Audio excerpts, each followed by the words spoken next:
What's going on, everybody? How's it hanging? How's it happening? You guys know what it is. This is Kevin from the Chord Progression podcast. But Timothy Rocks are rocking, will thrive. Happy Thursday, buddy. It is May 10th, and oh Lord, do I got one for you today. So you might have heard of this band recently because of a name change notice. Yes, this band recently went through a name change. That's actually what I found out about them because I was on Loudwire and I just saw, holy shit, this band changed their name. Wonder why. Saw the reason why. And like, let's go take a listen to them.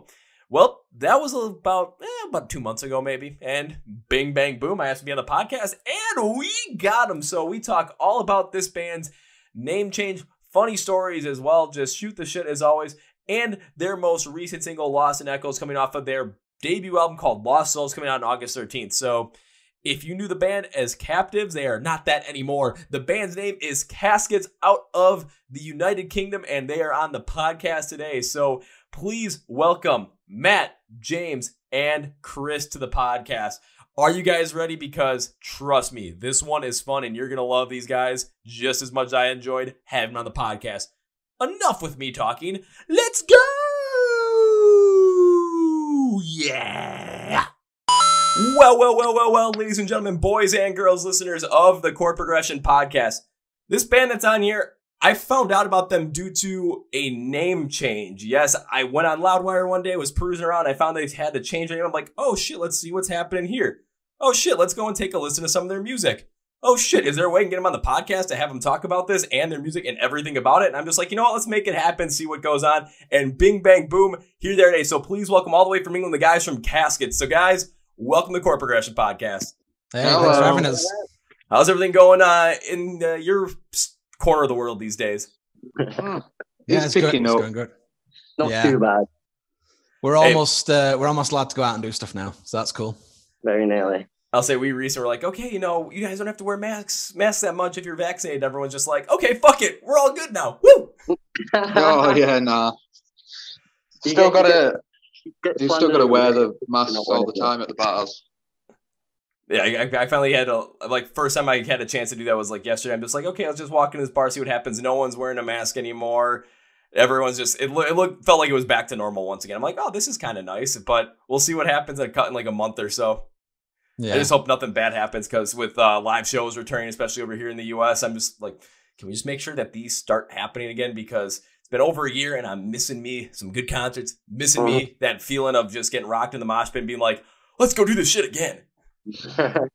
Yeah, we're being behaved over here. We want the shows back more than ever. Yeah. Oh God, yeah. Yeah, because I think there's a planned schedule yet, is there? For live shows, I think they're starting to do outside stuff. I think pretty soon you can do quite a big amount of people outside, and then I think most indoor venues will be like half capacity. Yeah. So yeah, I think we're the same. We're just sort of taking it step by step. The UK wants to open up, but we just don't want to just go straight back into it. Yeah, we're just like, you know what? We're done with this. Fuck this shit. We're going. But if that means we've got to play loads of big outdoor festivals, do you know what I mean? I'll happily oblige. I would say absolutely, especially taking a look at some of the outdoor festivals that have happened, especially over here in the US for 2021, just seeing these lineups. I'm just sitting here thinking, how the hell are these lineups even possible? But then again, every band's been on the shelf pretty much for the past over a year. So everyone's trying to get out and go to these, like play these festivals, go to these shows and just have this mass amount of crowd there. And so I'm like, okay, I've got one set for July. I've got this super big one in September I'm going to, and I've got like 3 others that people want me to go to. But there's a big problem. There are 2 big problems. Time, because a lot of them run across the same amount of time, and money, because, well, this shit ain't cheap. No. But then again, I'd rather have the problem of too many to go to and have to pick and choose than none to go to and be wanting more. Oh yeah, definitely. Yeah, we've got a tour with Normandy coming up in, is it October? Yeah.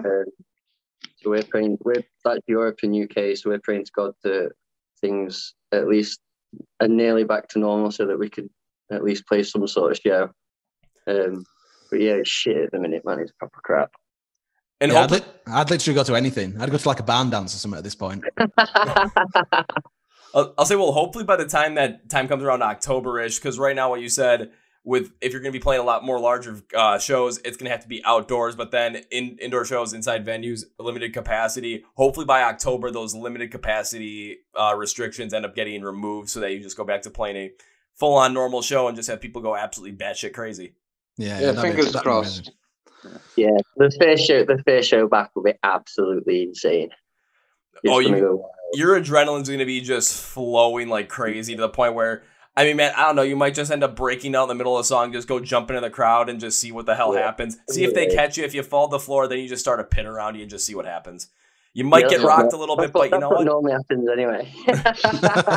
But now you got to make it like twice as epic because it's the first show back. You got to do what you just got to have like a giant inflatable floaty, like from a pool. Just jump on it and go crowd surfing on it. Get a big unicorn one. Yeah. Okay, we're getting one of them big. What is it? Them big sword balls, just go running around the crowd. Like I need to remember. Yeah, man. Yeah, that'd be sick. That'd be sick. Eggsy not blowing that one up side stage just before we go on. They just come on. It's not working, and then the venue, like right as you're almost done, oh, we got an air pump for that. Why the hell did you tell us this earlier? I'm pretty sure we did that on tour, didn't we? With that air bed, we had like a bed that sort of goes across the seats and then it goes into the hole. And I remember our driver at the time was like at like some German service station, and we were like, "You do know this plugs into the cigarette lighter and it'll just blow it up." And he was like, "Nearly done now, lads." That's one way to make sure you get a good sleep in the van. Make sure you're absolutely knackered. Oh God, yeah. I know one of my friends has one of those too, where you have the airbed and all of a sudden it does dip down in between the seats. It's kind of a nice little thing as well, but you would be surprised that I have seen those airbeds or those air mattresses used for many other wacky things. I think the best one we ever did was it was again winter here, middle of Wisconsin in the United States. So of course there's a lot of snow here during the winter at times. And I think like 17 or 18, and my friends, we were trying to go sledding. Bunch of people there, of course. We're not supposed to be drinking on this hill, but we never gave a shit. And one of my friends brought an air mattress. Like, dude, let's just go down this air mattress. It might be just fine. So we take some cooking spray, we spray the bottom of it, and there's 4 of us on this thing. We just go flying down this hill. It only lasted that one time, though, because we popped that thing on the way down. Yeah. So we're going down, all of a sudden you see the mattress like, our friend nearly got decapitated once by so there was like a road sign and we went like camping in these woods, and this road sign was like really loose, so they took it off and they did the same. They went down this dirt hill, but they didn't realize that one of our friends was walking up the hill, so they were sliding down it, and then as they fell off, it kind of like shot out like away from the hill, and it literally went past my mate Jacob's head like this, and he just arrived at this like party and he was like, "You all right?" Well, I mean, that'd be a bit of a party killer. Yeah, well, him showing up to this party too, that's the perfect welcome gift. It's, hey, we're about to try and take your head off with this. Watch out! All right, you want a beer? I won't mind, but he'd brought all my beers, so it's like, be nice. Well, then it's good that he survived, because then he's got the beer. He's the connection. I had to share it with him, so maybe it would have, if he had to go home. Or more beers for you. Oh. It's like, oh man, he's decapitated. That sucks. More beer for me, though. Oh, yeah. There you go. We're all good.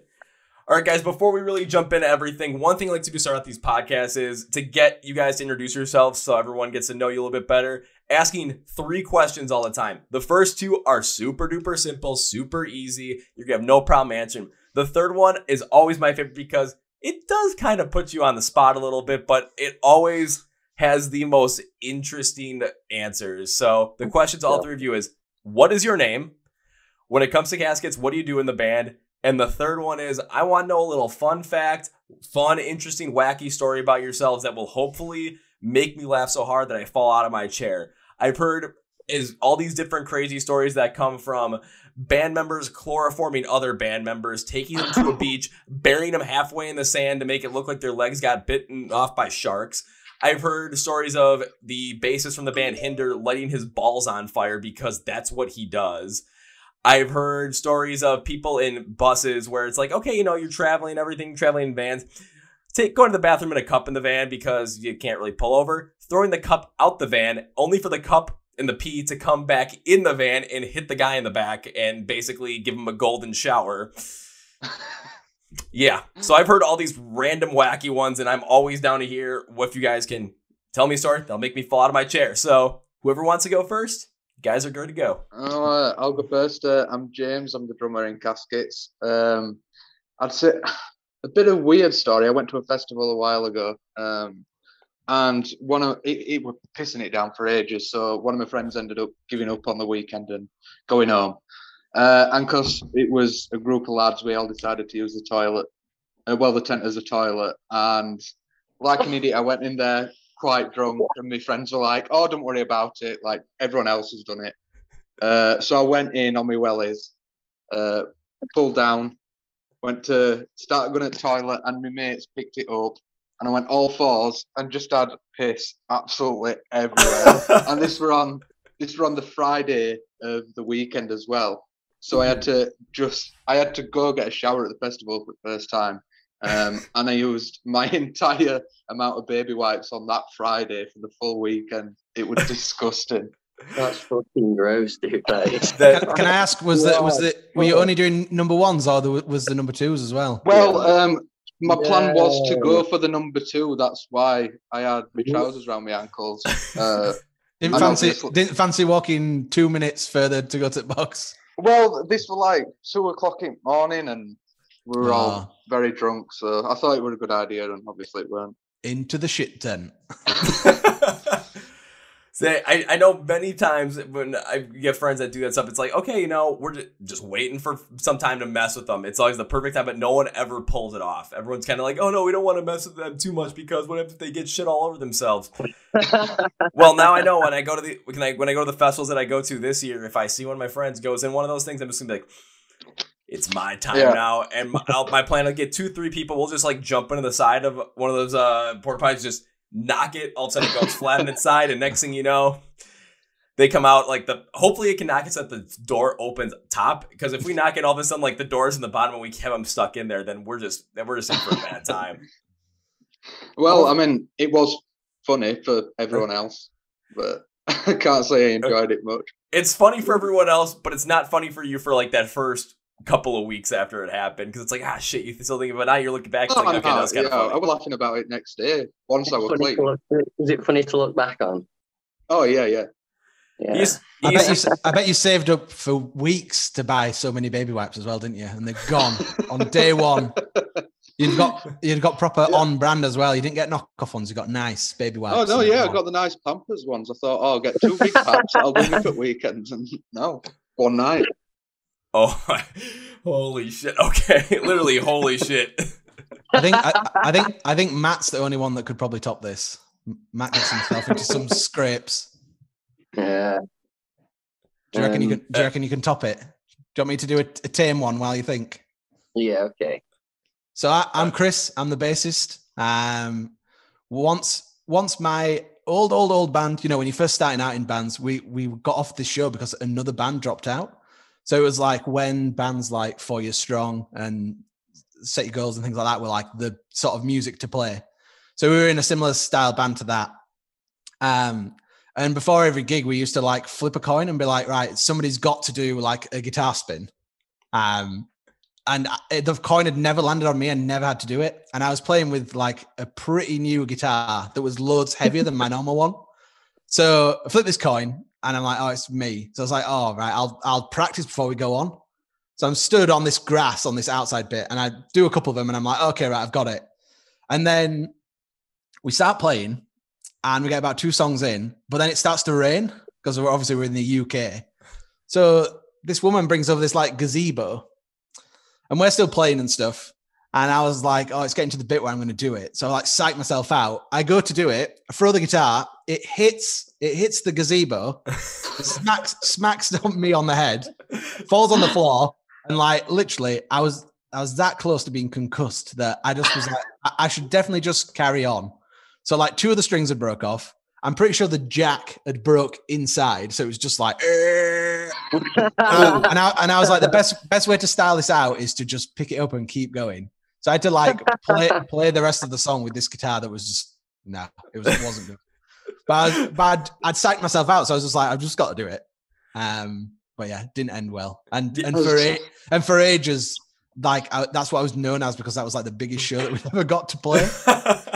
So yeah, so I don't do that live now. Oh, come on. I want to see that live at least once more.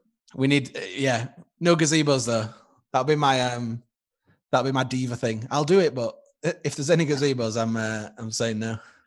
Yeah, but the growth of the band and seeing like the number of streams, especially on Spotify, that's always like the main determinant right now, or main like kind of factor. It's like, okay, what the size of a band is. I don't know why that's being used right now because there's so many other things you could use. But taking a look, of course, at the number of streams right now, I don't think you're going to have to worry about having these random gazebos over the top of you, so you easily could pull that off. You're probably a much bigger indoor venue to the point where, the ceilings are a lot higher because you have people sitting up in the balcony. So unless you like let go of the guitar and it ends up like perfectly striking the ceiling in the exact same spot, only to fall down for you to catch it, and all of a sudden you see the exact same thing. It's happening again. I'm gonna print out a picture of you and your contact details, and then if it goes wrong, I'll just be like, "This is the guy. We need to blame this guy." And then we'll see it all over Facebook, Twitter, Instagram. It's like, yeah, Chris broke his guitar. We gotta blame this guy, and I'm just gonna be sitting there thinking, okay. And if it goes right, I'll still hand out the posters and be like, "It was this guy. He was the incentive." Alrighty, I like that kind of idea. It's a win-win. It's a win-win, yeah. Either it goes well and people know who I am, or it doesn't go well and I get blamed, but then more people know who I am. There you go. Whatever way you slice it, you're in. Yeah, I'll take it. All promotion is good promotion. Exactly. Right. All right, Matt, what you got? Okay. So, I'm Matt. I'm the vocalist in Captives. I don't know if I should say this. So once on my 21st birthday, I was playing a show with my old band in my hometown, and seeing as though it was my 21st birthday, I was pretty fucked by the time we got on stage. But I was really ill as well. So yeah, it was like a heavy gent band. We was like doing this song, and I was like the guitarist. And then I went down to do this heavy breakdown, and I just full on shit myself. Fucking yeah, it was really bad, man. Like, it was like a half an hour set, and it was literally like 15, 20 minutes into the set. So it happened.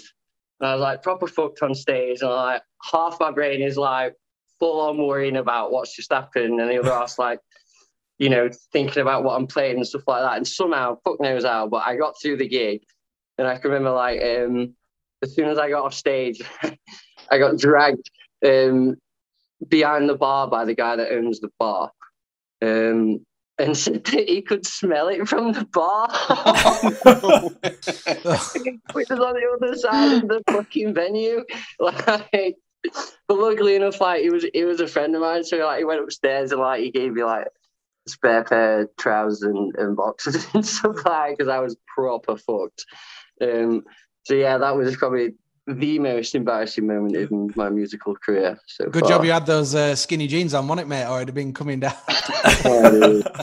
I'm not gonna go into full deep conversation about what went where. I'm just imagining you crabbing and just the look on your face. bringing new meaning to the dirty breakdown. Okay, now I have to ask to bring the sub goes off. Oh God! Oh, that's rumbled me. Is that sub? All right, I got to bring this back full circle though, because this just makes total sense, man. When it came to time to like clean yourself off after that, were you using baby wipes? James's baby wipes. Wow. Nah. So they had the perfect like 3-story arc because it would all perfectly tie into it with baby wipes. I think I got taken upstairs and chucked in a shower. They hosed you down. Was it at the Frog? Yeah. Oh, yeah. No way. God, the bar's quite far away from the stage there. That must have been a stinky one. Yeah. Must have been me. Well, especially the guy at the bar. If I remember right, he was the only guy that said anything about it to me. So. Was he the only person at the gig? Shut up now. They were all at my show watching me concuss myself. Or they're all at that festival tipping James over to the point where he had to clean himself up with all the baby wipes he had for the week. Maybe this was all the same gig. Maybe that's how it comes full circle. Our first band on did that. Imagine if all that was the same gig. James is in frog toilets. I reckon you could tip those toilets over, to be fair. Probably could now, mate. It's not there anymore. Oh no. They closed it down? Yeah. Too many shit gigs. Wait. Oh. I'll say, was it because of too many shit gigs, or was it because the pandemic just completely ruined everything? Oh no, don't make it sad. No, I think venues have been declining for a while, really, in England, especially the little independent ones. But COVID obviously won't have helped. And the cider was making everyone shit themselves. And not me, yeah. I'll say, don't worry, pretty much themselves. I'll say when it comes to the venues, though, it's pretty much over here in the US, it's been the exact same thing where during around October, November-ish, it was pretty much every single day I'd go online and I'd see some venue from some part of the country that is more independent start closing down and people just kind of, reminiscing about it and hoping that live shows return at some point because of all these great venues that now are going away because, of course, the pandemic shut them down, but then they got absolutely no help whatsoever. To the point where if they wanted to survive, they had to try so many different things just to get going. Like the big one here in Milwaukee, what they ended up doing was they have a bunch of signed posters, concert posters over the past 30 years since they've been a venue. So they started auctioning them off online on eBay. It's like, okay, if you want to buy one of these, just give it a shot. That's how they made some of their money.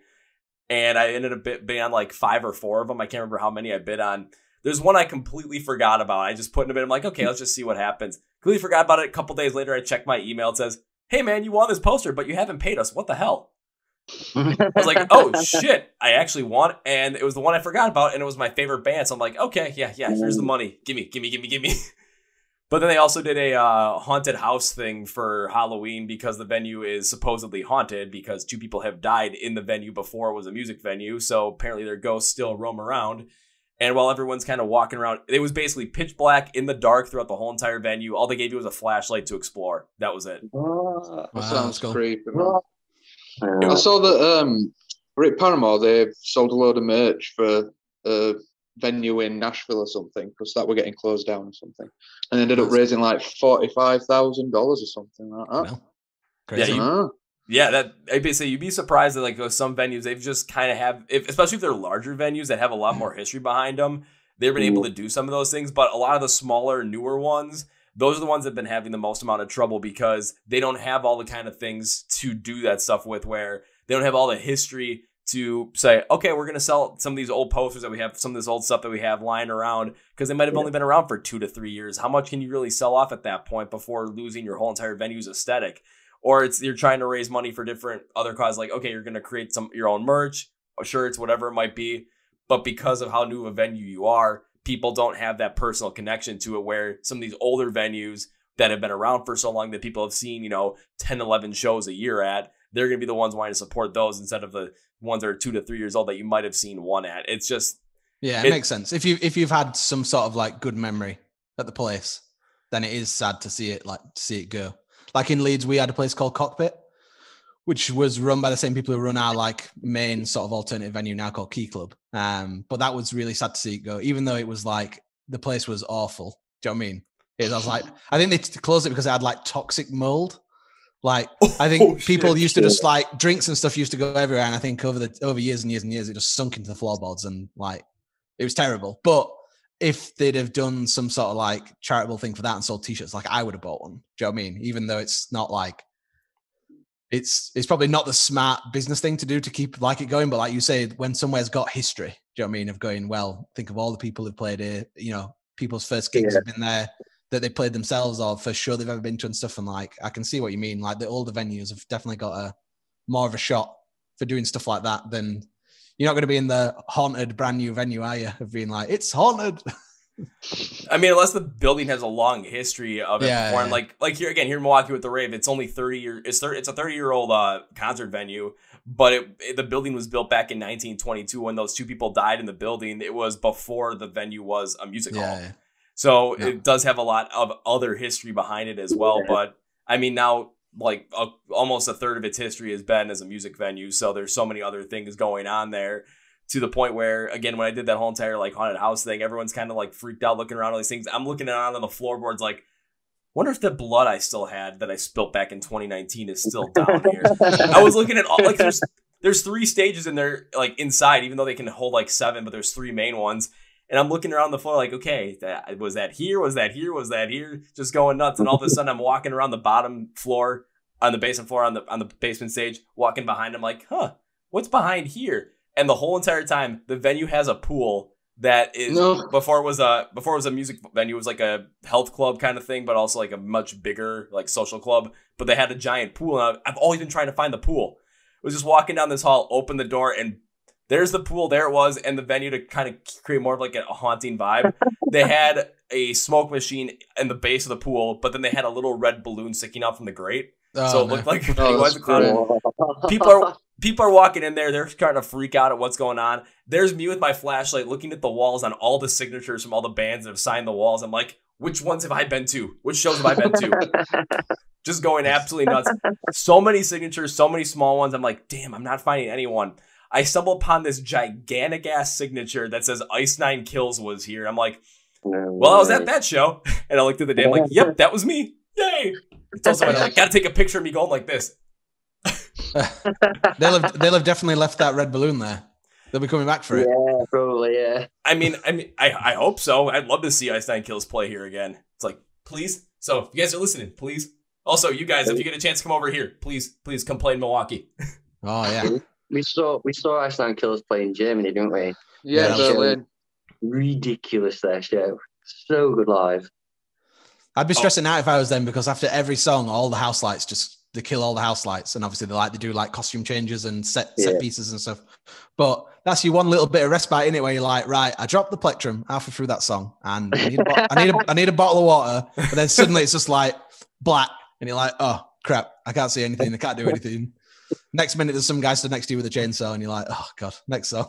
That's pretty much what happens, because I'm trying to even remember too what happened at that show. I mean, I was in the pit most of the time, just getting rocked every step of the way, but I was loving it every moment it happened.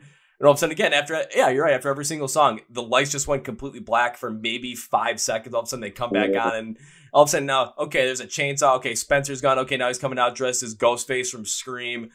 There was only one where all of a sudden they ended with, I think it was American Nightmare. One off stage, of course, the lights are still kind of all the way down, so we're waiting just to see what the hell is going on. But it's like 10 minutes. We're just like, what the fuck? Why is this time taking so long?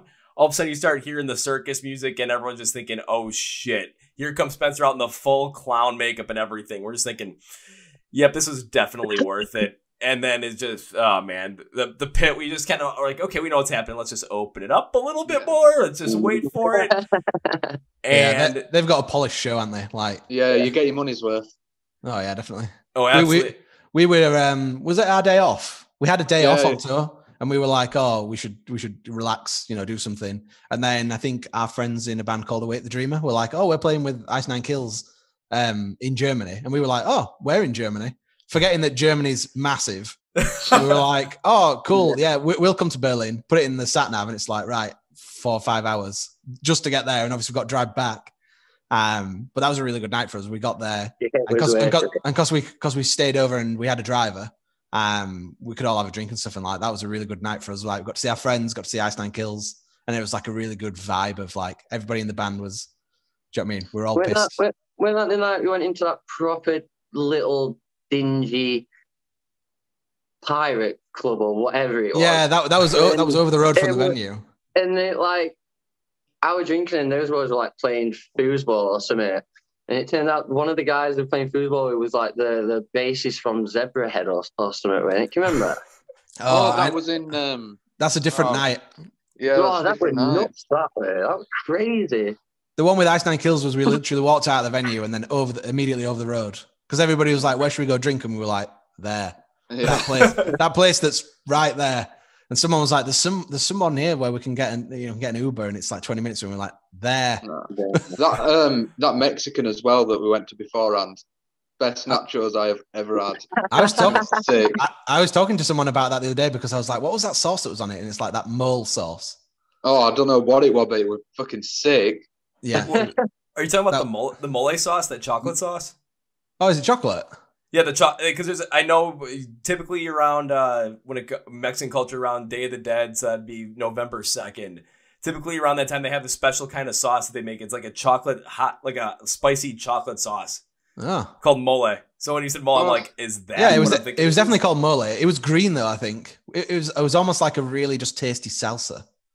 But whatever it was, if I'm in Germany again, I'll definitely There's not even if Ice Nine guacamole. Kills out playing, I'll do 4-hour drive for the Yeah.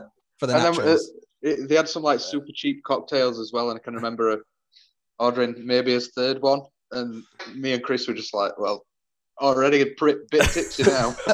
That's when we were getting super restless. We were like, oh, we're on the guest list, and the guy was like, yeah, I don't care. The venue's not open yet, and we were like, let us in. Definitely throwing his weight around, weren't we? We were like, we're here with the band, and they were like, I don't care. That's when you have to go and just say, let us in, and all of a sudden just reach behind your back, pull out a plate of cookies. We got cookies. I was I'd be gonna say no to cookies. We're here with the band that has chainsaws and axes. Let us in.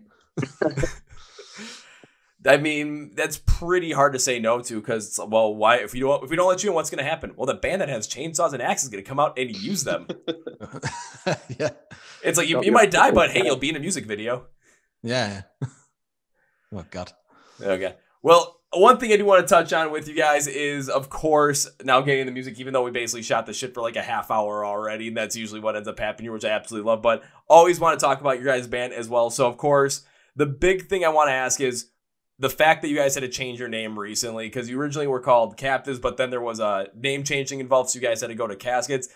I ended up reading a little bit of what happened because, of course, that's how I found out about you guys, but I want to know from you guys, so factually, what all went down on this?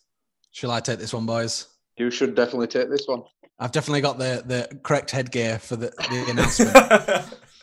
Yeah, so obviously we started the band. How long's it been now? How long have we been a band for? 3-4 years? Yeah.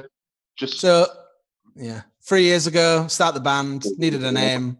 We're no stranger to the fact that names, like, I would say it's the hardest thing to do in a band, to name a band, because there's so much that comes with it. If we're called, like, I don't know, Chainsaw Massacre, then we can't really play like soft indie rock music. So we were sort of like still just kind of deciding where we wanted to go musically. So we went for something that was kind of like, could it be either, like middle of the road?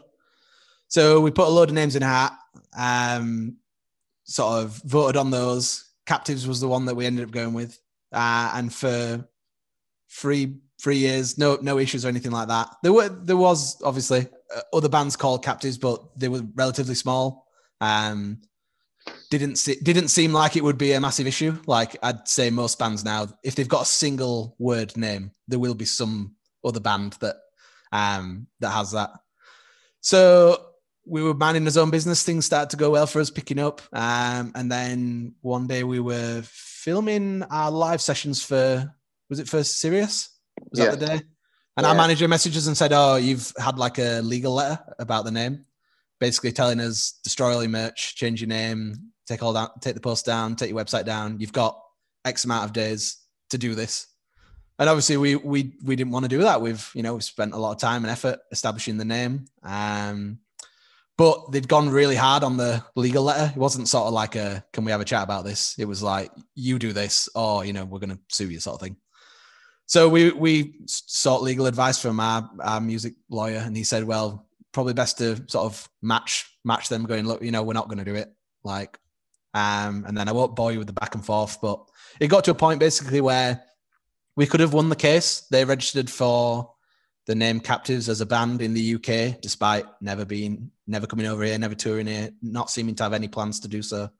It was kind of like a bit of a legal sort of loophole. They registered there, and then they'd also registered in Australia a week after that, which is strange, seeing as they're an Australian band, been going for like 7-8 years. And we got to the point where we could win, but it would have taken about 8 months worth of like legal battle. And by this point, they were issuing cease and desist to Facebook, YouTube, Spotify. So most people who knew us before the name change will have experienced like not being able to find our music on Spotify or where have all the videos gone and things like that.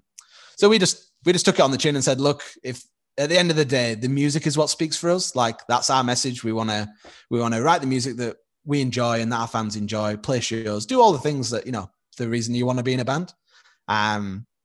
So we just said, let's just change the name. We didn't want to lose the C because obviously that's like our logo.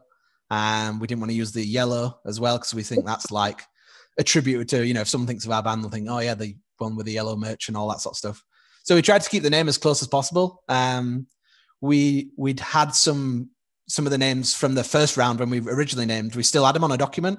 And one of them was Deathbeds, but there was a band called that. And we were like, oh, we needed to be with a C. And then I think maybe Matt was like Caskets. And it seemed too easy. So we were like, let's definitely go through every word in the English dictionary that starts with C and have a big argument about it. And then we eventually just came back around and we're just like, voted for it. Caskets was the one. And we just moved forward with that. We don't wish any like ill on the other band or anything like that. I think, to be honest, in other circumstances, if we'd have gone and played a gig in Australia and we'd have both been on the same bill and there was none of this name stuff, we'd have probably got on with them. Like, they're musicians, we're musicians. I can understand where they were coming from. I hope that they can understand where we were coming from. But it seemed like the good thing to do of like, well, we don't want to, we would have had to delay our album. And that's not right to do to the fans. Like, our fans have already been waiting because of COVID. So we were like, we 100% will not make the fans wait. So we were like, it was upsetting for us to change the name. There's a lot of good memories and stuff. But at the end of the day, a name's a name, and we still get to play the songs that we wrote. And if anything, like you say, you found out about us from the name change. So we're all about looking at the positive side of it, of being like, it's, if anything, it was a rallying cry of being like, we need your help more than ever. And our fans rose to it. And do you know what I mean? There's a silver lining in the cloud. So absolutely. I'll say absolutely. Because again, the reason I found out about you guys was because of the fact of the name change. I was on Loudwire and I saw the notification come up. I'm like, oh shit, let's just see what this is. And then end up jumping into the music as well, because I was curious about to see, okay, this band had to change their name. Let's see what's up about them. And I ended up getting into music right after that. I started telling some more people about it. I'm a part of so many different Facebook groups in terms of just all these different music communities. There's one that's about like 21,000 people strong. It's all based off of Sirius XM Octane. And I kept seeing, you see, it's like, they're like, oh, I heard this new band, Caskets. Is that the same as Captives? And then people are going back and forth like, yeah, it's the same band. They said to change their name. So seeing all that growth just off of that name change because of a notification, especially over here with people in the US, I'm just thinking, holy shit, this might have actually been kind of like a blessing in disguise in a way, because then with the new album coming out in August, you're getting more traction behind it, especially over in a different part of the world as well. I mean, who knows how many people would have known about your band and about the release coming up if it wasn't for just this notification of a name change. And the fact you guys basically took it on the chin and just said, okay, I see what's going to happen here. We can stick with the name and we can go through the legal ramifications of it. But with the cease and desist letters and all of a sudden your music being in merch and everything else being removed from online consumption for 8 months or so, that could potentially ruin any momentum that you guys had. So instead of just focusing on sticking with, okay, we want to fight this out and focus on just keeping our name, you were willing to change it, but also change it in a way where people still know exactly where. Of course, you got the C logo, the yellow coloring, so people aren't going to be thrown off by any of that. So it's like, okay, you can easily tell it's going to be the same guys that just had to go through that name change. But it keeps it kind of just amped up everything in terms of getting ready for this release. Yeah. I'd say the only thing was it was very close. We were about to press the vinyls. And obviously, if you know how a vinyl's made, it's like the 2 pieces of paper and then it like squishes to make the vinyl. So you can't exactly like peel the label off. So that was a bit of a stressful time of like, it was sort of go behind the scenes. Obviously we were like just about to go and record the live stuff for Sirius. So it was kind of like crazy behind the scenes of like, we had to make a decision fast. But yeah, like you say, how many people would know about it otherwise? I think everybody would be lying if they didn't say they feed into like the drama a little bit of like, oh, what, so-and-so band said something to someone else, like, and both bands might be unknown, but you're sort of like, oh, kind of like what you said, the curiosity of like, oh, what's going on? Like, and you probably wanted to find out whether we were good or whether we were shit and whether it was worth being bothered about. So it's like, I was gonna say, in all honesty, that's pretty much the way it went. I had no idea who you guys were, but it was the curiosity behind the name change, which made me want to go and listen to some of your music and start listening to some of them. Like, okay. Get to Final Cut. I'm like, holy shit, this is what I'm talking about. And then when all of a sudden I was working on some stuff preparing for this podcast, and I found out that the album was coming out on 13th, but then Lost in Echoes was coming out on May 7th as a single. And it was right before I was working on like my preview sheet for this whole entire episode. I'm like, okay, I gotta wait now because I gotta listen to this song and make sure I know what's going on with this song before I do this podcast and know what's going on with this new album before I get going on this. Got to do my homework on it. But again, my mindset had you guys in my head pretty much ever since I found word of the name change. So it is, again, that kind of silver line in the clouds, blessing in disguise, to the point where, yes, I know you guys kind of had those specific, like, personal ties to the original name, but also being able to pivot and go in this direction and just take things as they come, it potentially could be one of the most helpful things you guys have ever done as a band. Yeah, I wouldn't argue with that.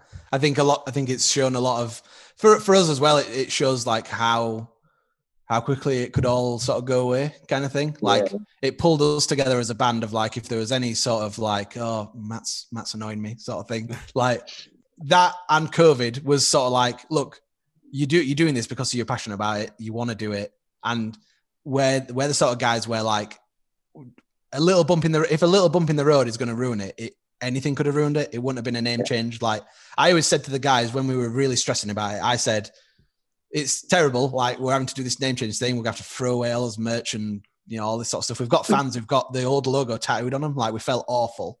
But then I said to the guys, I went, what if Matt left the band? That's a million times worse than having to change the name, throw away the merch, all that sort of stuff. Like it could be worse. And like, we've got each other. And if anything, it was a stick up our asses to be like, well, let's just, not to prove the other band wrong, but to just be like, to show that we're unwavering in our commitment to being like, look, this is our band. We're going to do what we want to do. And like, fuck anything else. Like, it's kind of like if your van breaks down at the side of the road when you're on tour, you either call the whole thing off or you make it work. Like, and I think we're that sort of band where we'll just find a way. We'll make it work. I'll never leave. Oh, he's never going to leave. Never going to leave. You're stuck with me now. Oh, no. I'll make you leave if you start shitting yourself on stage. I was saying, so very rarely do you see bands that go through different things over the course of their career where it could potentially break everything apart. I mean, COVID definitely was one of those things because of how much time everyone was on the shelf, but also different other instances that are kind of out of your control. Of course, this name change, because if there was any time to just take a look and potentially break this off, it would have been during these two times. Because it just kind of feels like everything's against you. But the fact that you guys are doing this because this is what you want to do, this is what you love, and the fact that you guys are this closely connected to each other makes this possible, makes this thing continue to run. Very rarely do you see bands go through something like that and continue on through like a horrible, set of circumstances or a horrible tragedy. I mean, a perfect example of that would be the Ghost Inside after the bus crash, and then they came back with that album in 2020, probably their best they've ever made. And I'm just like, yeah, there are very few bands that have that kind of a pedigree, but taking a look at what you guys have gone through and the fact that you guys were still so 100% in on this, trying to find a way to make it work, that just speaks to that pedigree as well. Oh, thanks. I think it helps that we've got an amazing team around us as well. Like it's not just the guys in the band. Got an amazing manager. Obviously now we've got Sharptone behind us. Sirius, obviously over in the US, they've just put our new single on rotation. Like, we're getting a lot of support, and it's sort of like, it's not just us that we're letting down. Now that we're sort of gaining fans and getting close to those people, like seeing the same people at shows, or they're always the ones that are at the YouTube, premiere of the video and things like that. Like, it's not just 5 guys being like, oh, well, maybe if we break up, then we don't get to play any shows anymore. It's like bigger than us now. So I think that helps as well, we've all gone through it together. Like you said, if we were going to break up, we would have done it by now, because we've had the album. We were going to record the album in the UK. Then COVID messed that up. Then obviously COVID itself, with all those gigs, like our form of like earning money and like growing as a band, that got taken away. Writing our first ever debut album is a super stressful thing to do. Like, pushed us all to like, to try and find the best in what we can do, and that's really hard. So yeah, like you say, if we were gonna jack it in, we would have done it, wouldn't we? Yeah, I think for a band that's only like 3 years old, I think we've kind of been through a lot. Like, not even just like the name change and stuff like that. Like, we've had like member changes and a lot of we've had like personal problems that's affected the band and stuff like that. So I think being able to go through those sort of obstacles early on, it sort of helped us be ready for what's coming in the future now. Kind of like molded you from the beginning instead of just not really testing you to the point where COVID and the name change is going to be your first real test as a band. You've gone through so many other things beforehand. So even though these are going to be the two biggest things you've had to deal with up to this point, even potentially the two biggest things you had to deal with ever in terms of Caskets, the big thing is you guys already had some sort of base to go off of in order to get through these things, in order to make sure that by the time live shows are come back and the world went back to normal, that you would be not only in a good position, but potentially even a better position than when this all happened. I mean, the fact you guys are with Sharp Tone Records now, that's absolutely incredible because, hell, I've seen a couple different other albums that have come out with debut albums on Sharp Tone as well, and they've just been rather fantastic and successful in their own right. They had a band from Australia, not the one that you guys talking about, a band called Stepson, but they had... Stepson are really good. Yeah, because I watched that interview today. Oh, you did? No way. Yeah, when he sat in car. No, yeah, he was at it. Yeah, because I think it was Jaden. He was coming back from a wedding rehearsal for one of his friends, and he wasn't going to get home on time. He didn't want to make me wait because of the time difference, so he literally pulled over and then was on his phone. And he was like, he didn't think it was going to go that as long as it did, but we just kept rolling. And I'm like, you know what? I'm just going to let it happen. They seem like really fun guys. I watched their music video the other day where is it where they're all like in Power Ranger suits and stuff like that? It's like it's like as if they're like trying out for a new singer. But yeah, like I think you can with their band you can kind of tell like from how they show themselves as a band that they'd probably be like a laugh to hang out with. Yeah. Oh, absolutely. Because I know I've got to deal with them as if I ever get to go over to Australia at some point in the next couple of years, because of course I had a lot of travel plans, but COVID ruined everything. And then all of a sudden this year, no one knew what the hell was still going on. So I'm like, okay, we'll postpone everything till next year. So I'm still trying to save up some money for that. We'll see what happens. But I got to deal with them where if they come over here, I go meet them first. It doesn't matter. But first round of drinks is on me.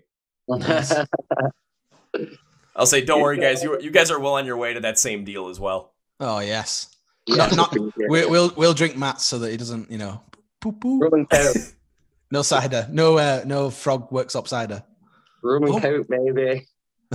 that could be done. But then again, of course, like I said, being on Sharp Tone as well and seeing the fact that they really have grown over the past couple of years, I think you guys have a great label behind you, and especially with the fact that with the name change, your team was able to work as quickly as possible, go through a highly stressful time in order to make this name change seem both seamless to the fans potentially, because for people that really didn't know about it, I mean, all of a sudden, your guys are captains, then all of a sudden it's Caskets. Especially for someone like myself, like, oh shit, I didn't know about this. Okay, let's go check this out. Of course, I know some of the fans might have been a little bit more on edge with it due to the fact of the connection to the name along with you guys. Of course, they had the logo tattooed on them.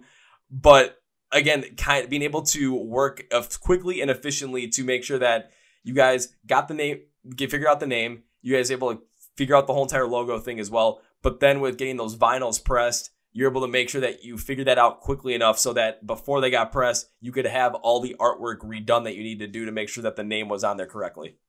Yeah, it's safe to say that there's a lot of sleepless nights just from dealing from the stress. And Chris did a brilliant job of redesigning a lot of the single artwork. He did all that himself, having to change the name on it all.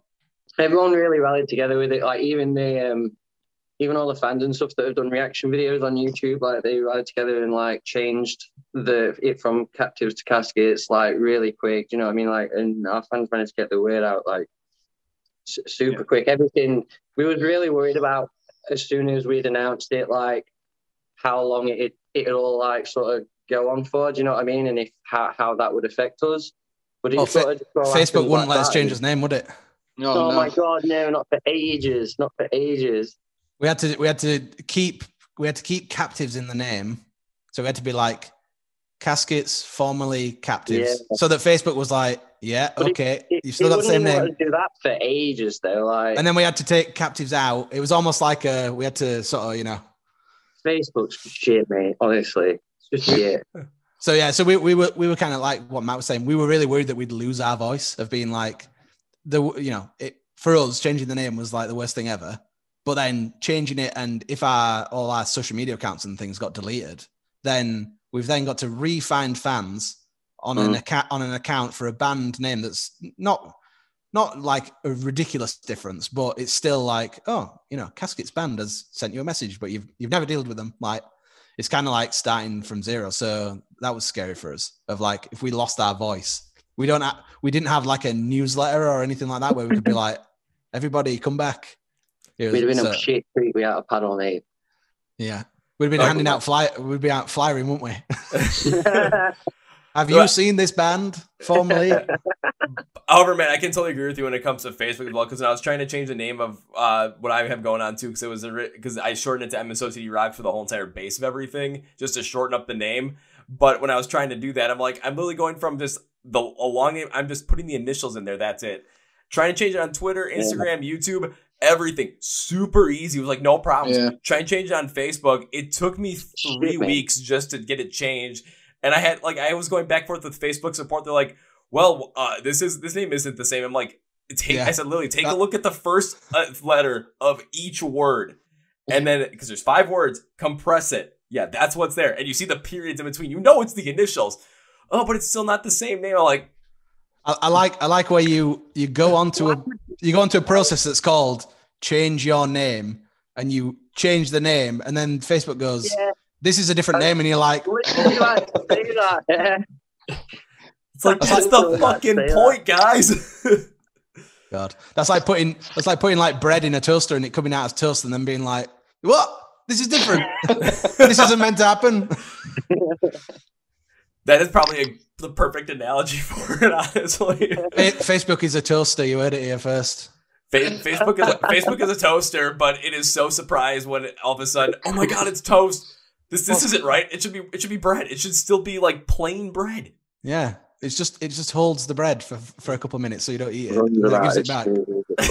I like when you said you were speaking to Facebook support, like the robots. Hello, thank you for your email. There was one other time though where, because I was running Facebook ads on something and it'll work when you're paying. Yeah, no, it was bad because I'll say they suspended my ad, my ability to promote ads, because I had a deathcore band called Sanguis Sugabog on the podcast, and I was trying to promote them, and I'm like, okay, your name, they're a deathcore band, so I wanted to put that in the ad, because who else is gonna know who the hell is a Sanguis Sugabog? I'm like, I just want to be more thorough, and they came back and said that it was it promoted violence. I'm like, so you're gonna disable my whole entire ad account because of it? And I actually got to talk to someone at Facebook support for this, and we were trying to go back and forth on this, but it really wasn't because I put deathcore in the band. It was because they had charged my credit card for the ads, and they're like, oh, you're late on the payment. I'm like, you guys just charged me for this shit today, and you charged my credit card. So the company should be paying you, and then I have to pay the credit card company. All of a sudden, 5 minutes later, I'm able to do ads again. So I've got a couple of different bad feelings around Facebook when it comes to dealing with them. So I totally understand where you're coming from. Took you 5 minutes to get that sorted. Took us 5. Oh, it's just ridiculous. Like, why can't you want to change the name of an account on Facebook? And why do you have to go through such a big fucking stupid process just to change a name? Yeah. And they own Instagram, and you try and change your name on Instagram, and it's literally a snap. You don't have to do shit. Yeah. Same on Twitter. You hit submit, and it's done. Don't Facebook own Instagram? Yeah. So, we'll send Matt in. Matt will get it sorted out. Honestly. But I do understand where Matt's coming from, where that name change, it's going to be difficult, because if all of a sudden you are going to be worried, but if you have to start over from scratch, if all of a sudden you have to delete all those social accounts and reload them back up. Thankfully, of course, with Twitter and Instagram and YouTube, I know it's super simple to change the name on that. So it was just getting people in the word like, hey, this is our name now, because this is what happened. But here we go. So it's easier. That Facebook, completely different story. However, it seems like even though Facebook as a platform, it's still the largest platform. It's not growing as much as some of these other ones are, but it's still, it's kind of like the central hub where everything ends up going to, because you got Instagram going off of that. There's a lot of stuff going on Twitter as well, but there's always a lot of people on Facebook. There's more people on Facebook than Instagram and Twitter. So when it comes to posting certain things, you have a larger chance for more people to see them on Facebook. So if you guys had to start over from scratch, that would be incredibly difficult, because all of a sudden say you have like 100,000 people following the band on Facebook, and then all of a sudden you have to delete the account and try and get everyone back to start out with before all of a sudden people start, like those returners come back, but then there's a lot of people that don't. You might get 5% of that, and that's it. Yeah. And that's something you don't want to deal with if you've built up this following over the past 3 to 4 years, and that you don't want to lose it based on the fact that you're being forced to change the name. Yeah, we've got James. James's task is he's writing down every fan's name in a little book. So if it ever happens again, he's just gonna go bring them all up. Hi, you once liked a post that we did on Facebook. Can you please like us again? We've reposted like it. Please like us. Please like us. We'll play nice with the Facebook overlords. Yes, Facebook overlords, please do not take them down for anything.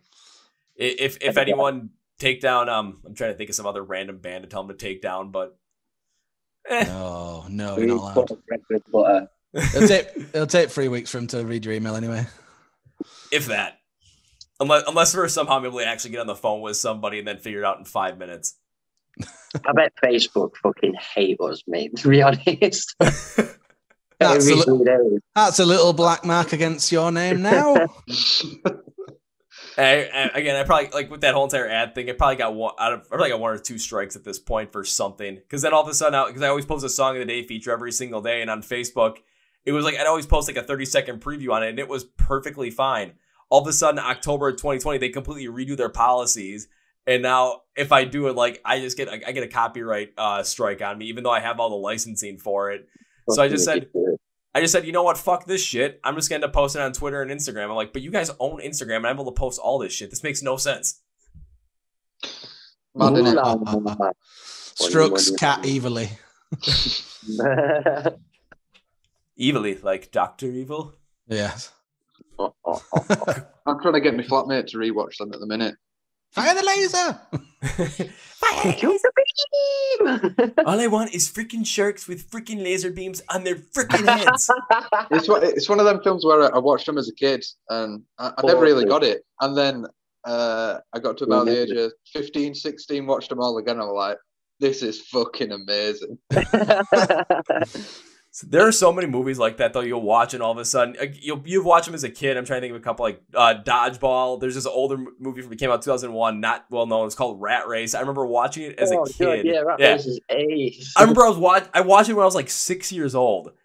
And it was one of the families, they end up going to the Barbie Museum, and it's like the little girl wants to go there. It's like, but can we stop because it's Barbie? All of a sudden they go there, and it is a white supremacist museum.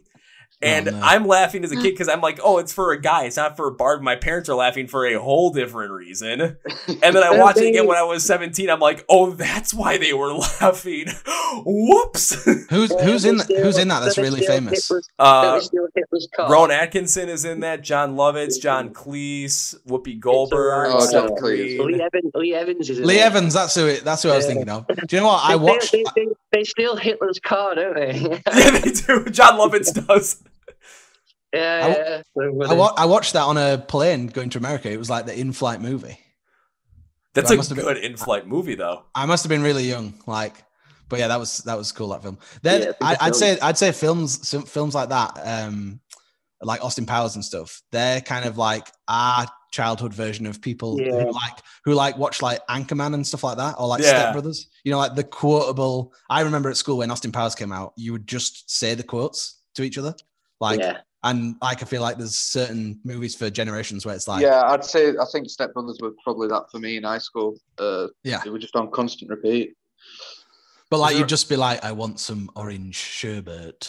and that'd be all you'd say in the playground. And then you'd be like, right, okay, we're off now. Mine was a pick of destiny. Nice. Two events on the roof. I killed that film for 4 years or something like that. I'm pretty sure when I was a kid, it was Dodgeball for sure. I was saying, nobody makes me bleed my own blood. Nobody. Walk around the playground just going. Nice. Okay, we do that shit all the time. I even remember in high school, all of a sudden it's like, okay, what are we doing for gym class A? All right, we're playing dodgeball. And then right when he said that, I just literally just went boom, boom. Everyone's looking at me. I'm like, what? I'm a freshman at the time too. I'm looking like, what? Oh, I'm definitely the weird one now, aren't I? It was when you had the like purple sort of like tight pants on and the headband. That was when they were like, he's going in. We He's never going in played hard. dodgeball at my school. I still remember, Ever. We used to play it, but we definitely didn't have like squishy dodgeballs. They were like literally rugby balls or something, and you were like, "I'm not gonna hit." You made sure you didn't get hit because you were like, Some of the medicine balls. yeah, pretty much. so we always play with like some of the hard, like they were still squishy, but they had like the middle of them was a little bit harder, so you could still whip them. And we'd always end up playing in the wrestling room at our high school. So it was like a smaller room that was like just concrete walls and everything. So balls were just flying all over the place. So remember one time, gym teacher got a fresh cup of coffee, went to McDonald's earlier, brand new cup of coffee, large coffee, was sitting down watching it right at the middle line, but off to the side. Kid whips a ball, but he let it go too early. It just hits the coffee, explodes everywhere. Everyone just stops and starts laughing. All of a sudden I hear, Ryan, you're cleaning me the fuck up. He's like, but I'm still in it. He's like, I didn't get eliminated. I'm still in this. Someone else hits him square in the face. And all of a sudden you hear, not anymore. Get me some paper fucking towel. And then we're just all going around trying to see what the hell happens. And of course, everyone's whipping around. And like, I can't do this very well, guys. My arm strength is not there. I literally started just punting him. Like, all right, let's see what happens here. Yeah, I ended up actually hitting one in the face. It was fun. If we had dodgeball at my school, I think everyone would have just ended up in a fist fight eventually. Yeah, 100%. Like kids versus cops. Yeah, basically. Shit, now you guys should have played dodgeball. I mean, that could have been one hell of a story to even add on top of it. No, kids from like middle of England are evil. Yeah, rather throw rocks at you. Nasty. What you want to do is play football and fight, really, to be fair. That does make a lot of sense. I remember we were playing football one time at, I was like 6th or 7th grade or something like that. And I think it was 6th grade. All of a sudden, we're picking teams, and I'm just like not getting picked, and I'm just kind of getting frustrated with it. So I have the ball, I just launch it. All of a sudden, it ends up hitting some kid in the back of the head. Just comes up, but we just get in this full-on fist fight for maybe 20 seconds. and then 20 seconds, get broken up by some other kid.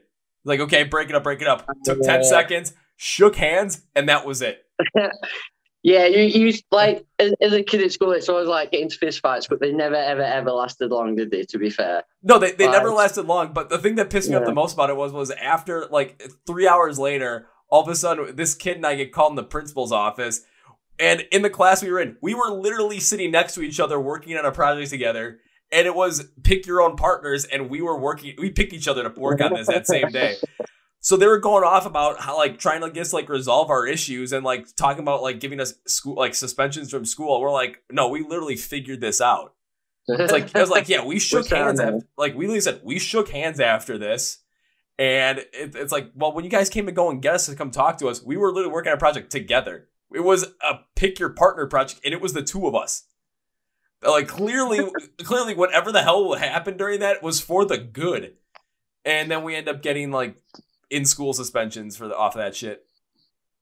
Yeah. We were not. Both of us were pissed because it was like we took care of it ourselves, and then you were like, it's your fault, and he was like, no, it's your fault. And then you're fighting again.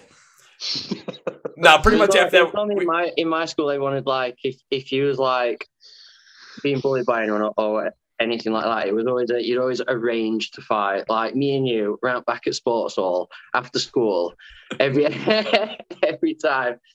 And it'd always play out. Oh, cool. Everyone was fucking crazy. Matt and James are going to have a fight on dinner break. Like everybody's like, fight. Round back at tennis courts, right? Fucking now. God, tennis courts, James. How the other I know that's the classy school. That. Actually, no. We did have tennis courts. Our tennis courts look like they've been there since fucking 30s or something, to be fair, dude. You can't spray paint a square on the floor and call it a concrete floor and call that a tennis court. Well, that's what Woodwell High School does. while that whole court is also sprayed out with like six-a-side football lines and basketball. And Well, there's they fucking used it. lines just They used it everywhere, for netball crossing as well. everywhere. They're mad. That's when you know the school's struggling, where it's like, right, when you're playing a game, you've got to zone in on only red. You should put those glasses on, like 3D glasses. Like, right. Our school got shut down actually a year after I left, and they did one of them, where they formed two schools together, put them together. Oh yeah. But yeah, we're just falling apart. Our school, shocking. No to do with you. That happened, No. that happened, Right that now, happened now all the at my scruffs have mum's gone. school. They had two schools like literally right next to each other at the top of where I live in Worksop, and apparently like they used to only have like one exit for both schools. So apparently like every day they'd just be like fighting all the time for years, and it lasted for like 20 years or something. Like, and then they just decided to just demolish both schools and just build one big school. That's ridiculous. The Worksop Fight Academy. Stupid, isn't it? Like, they're literally right next to each other. It's a proper stupid idea. So did they have an area out back for kids to fight on? It's like, okay, we're meeting out here today, and all of a sudden you got this giant schedule. It's like, okay, these two people are fighting at 3:15, these people are fighting at 3:30, got 3:45. Like, literally, you're going to have like a ring card there, and all of a sudden you're going to see some other guy on the side running a bookie joint, literally on in-school fights. And everything. Shit, if I end up living where you did, I probably would have ended up doing that. Try and make some money. Be like, all right, what's the line on Matt today? Matt's favored to win. Got plus 150 on him. Alrighty, I'll put it down on Matt. Cool. All right, good luck, sir. All of a sudden, Matt loses. Well, at least I'm making money as a bookie. Oh yeah. It's not a bad idea, but then again, I probably would have, especially if I did that. So that probably would have gotten, people would have definitely looked at me differently. But people already looked at me differently. I went to a Catholic grade school and high school, and they always thought I was a demon child because I was in the 8th grade. They thought I was a spawn of the devil because I was listening to Disturbed all the time. that was a lot of fun. And then they got mad at me for doing it, so they sent a letter home to my mom saying, like, do you know he's listening to this music and all this other stuff? I gave it to her when I got picked up from school. We read it in the car together, laughing hysterically. And she's like, okay, give your teacher this the next day. Okay, so I give it to her, and I read the note beforehand, and all the notes, it had my teacher's copy on the back of the note. It literally just said, I know, I bought him the album, and my mom signed her name. It's so weird how American schools are portrayed, though, in films. Like, I don't know what it's like over there, but you always see there's, like, jocks, your nerds, your cheerleaders, you like emo kids. And I always think, is that actually what it's like in an American school? Kinda, yeah, actually. Oh, that's so weird, man. That's so weird. I think it's because when they show English schools, we're all like, oh, hello. Oh, all right. Well, yeah. when really, Matt's gonna take you around back at tennis courts and kick your ass. Yeah. But yeah, you do have that where it's like, where everyone is kind of separated based on just like that cliquey kind of style with what you like. Of course, anybody that's playing sports, any jocks are kind of all on there, and you got the popular girls are all on there, and then you got all these different little groups as well, and it all depends upon what you like. When I was in high school, I never really fit into anything because I played sports, so I was like, if I wanted to be over there, but I never really liked any of the shit that they like actually like did or like music and then what they listened to or anything. Then you get over to like the kids that just didn't really have that many friends. Also, I'm like, I like hanging out with them because they're in the same kind of shit that I am. When it comes to listening to music, the first friend I made in high school was, oh, why were you friends? I was huge into Disturbed. The dude loves Slipknot. I'm like, oh shit, you want to be friends? Perfect. And it just kind of rolled from there. So like all of a sudden, people are going and doing stuff during high school. I never went like with people in my high school. I never went and did anything with them because I never fit in anywhere. It was like I was like a chameleon. I could blend in, but if I wasn't there, you would never notice because I was kind of the same with that. Yeah. I always had friends that was like the footballers, and then like a few that was like the cool kids and all that. So I used to just like. See, that's so weird. We had like three groups of people. We had the knobheads, the normal people, and then the kind of weirdos, which were me. There were only like three main groups. You ain't knobheads, aren't you? Knobheads and weirdos. Are you in all these groups? So, the leader of the tri groups. but thankfully, again, for high school and that shit, for me that was 8 years ago now already. So don't have to deal with that anymore. Oh, 8 years since you left school. Yeah. I'm an old guy now. Jesus Give me a fucking walker and a cane. I'm gonna need them soon. Can Put me in a borrow wheelchair. ours. I left school. I can't remember.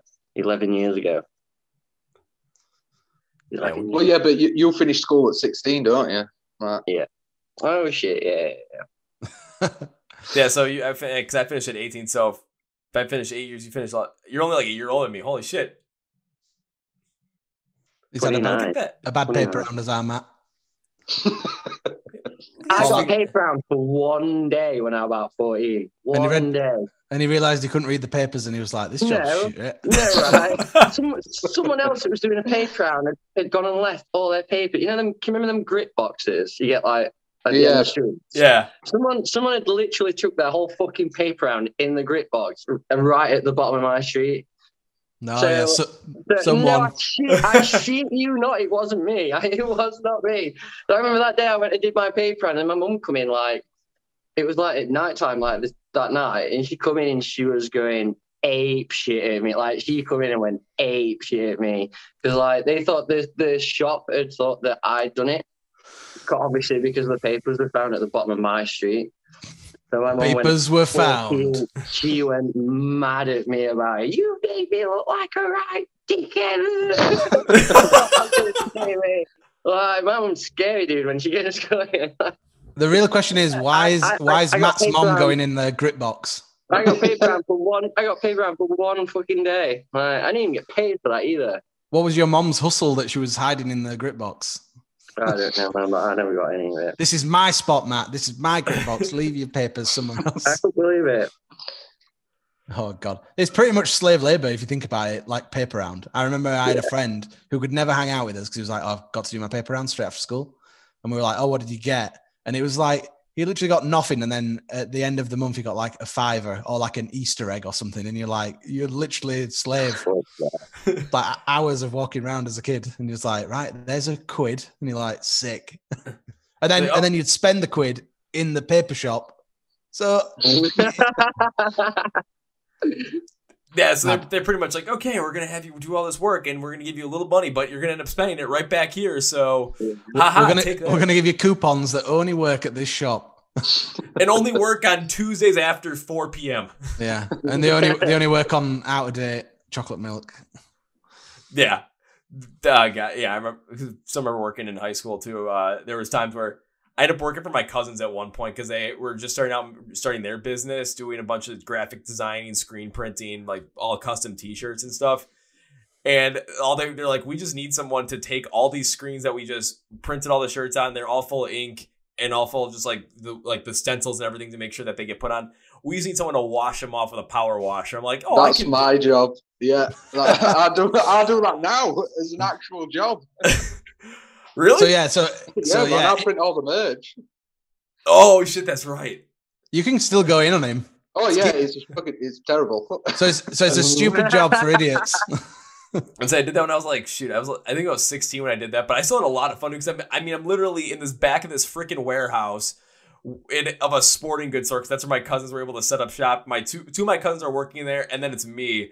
And we're just like, we're blasting as much music as possible. The other people in the warehouse are kind of like, oh, these guys are just being like, they're being too loud. We can't get any work done. I'm like, well, we're the ones doing all the work because this sporting goods store, they had a bunch of different orders come in for just different T-shirts from like different sports, like baseball, football, basketball, whatever it might have been. Different like sports camps, summer camps. And we had to make them all. So it's like, well, you don't want to mess with us because we're making you a shit ton of money through all this different like this custom merch. And here I am with this power washer in the back warehouse at like 100-degree heat because it's summertime and there's no AC back there, just going nuts. And the only reason I'm feeling a little bit better than the other guys is because the power washer, there's cold water. I'm getting all that spray coming back. I'm like, this is nice. But yeah, I remember doing that. That was interesting. That's it's not great, but that's how I listen to most of my music. Once I've got to do that job every so often, I just stick earphones in, get some music on. That's why when we were doing the album, all James's mix notes were like, there's this weird like hissing noise on all the tracks. Like it's like, nope, that's power washer, guys. We're good. Sounds like there's a power washer going on in all the songs. So now when I come to try and like listen to all the music that I listen to, it's usually when I'm working my full-time job because it's like, okay, got my work computer up front, got this other screen to work off of. all right, I got a bunch of music I listen to. All right, I'm going to have my actual laptop over on the right side. Just pull something up. All of a sudden, I'd end up having to get on like a call for work or something. And I get pissed every time I get a call for work. So I'm like, shit, I got to turn off my music. You got to do work. There was one time though, my boss called me and I'm like, okay, I am not turning this off. I'm just going to see what happens, what he says. I have the call because I don't even have like a headset like you do, Chris. I literally have a pair of earbuds and an actual microphone that I work with when I'm at my full-time job. So I turn on the call. I'm like, hey man, what's up? And all you hear in the background is Limp Bizkit just keep rolling. My boss hates Limp Bizkit. He's like, Kim, are you listening to Limp Bizkit? I said, yeah. Why not? I do it all for the nookie. Hung up right away. I'm like, yeah, he's going to call back in like 2 minutes. 2 minutes later, he calls back. He's like, okay, he messaged me before and he's like, I'm going to call you back. Please don't be playing Limp Bizkit. I said, okay, whatever. All of a sudden he gets back on. I forgot what I was playing after that, but it wasn't Limp Bizkit. I think I went over to Rob Zombie or something. He just said, okay, that's better.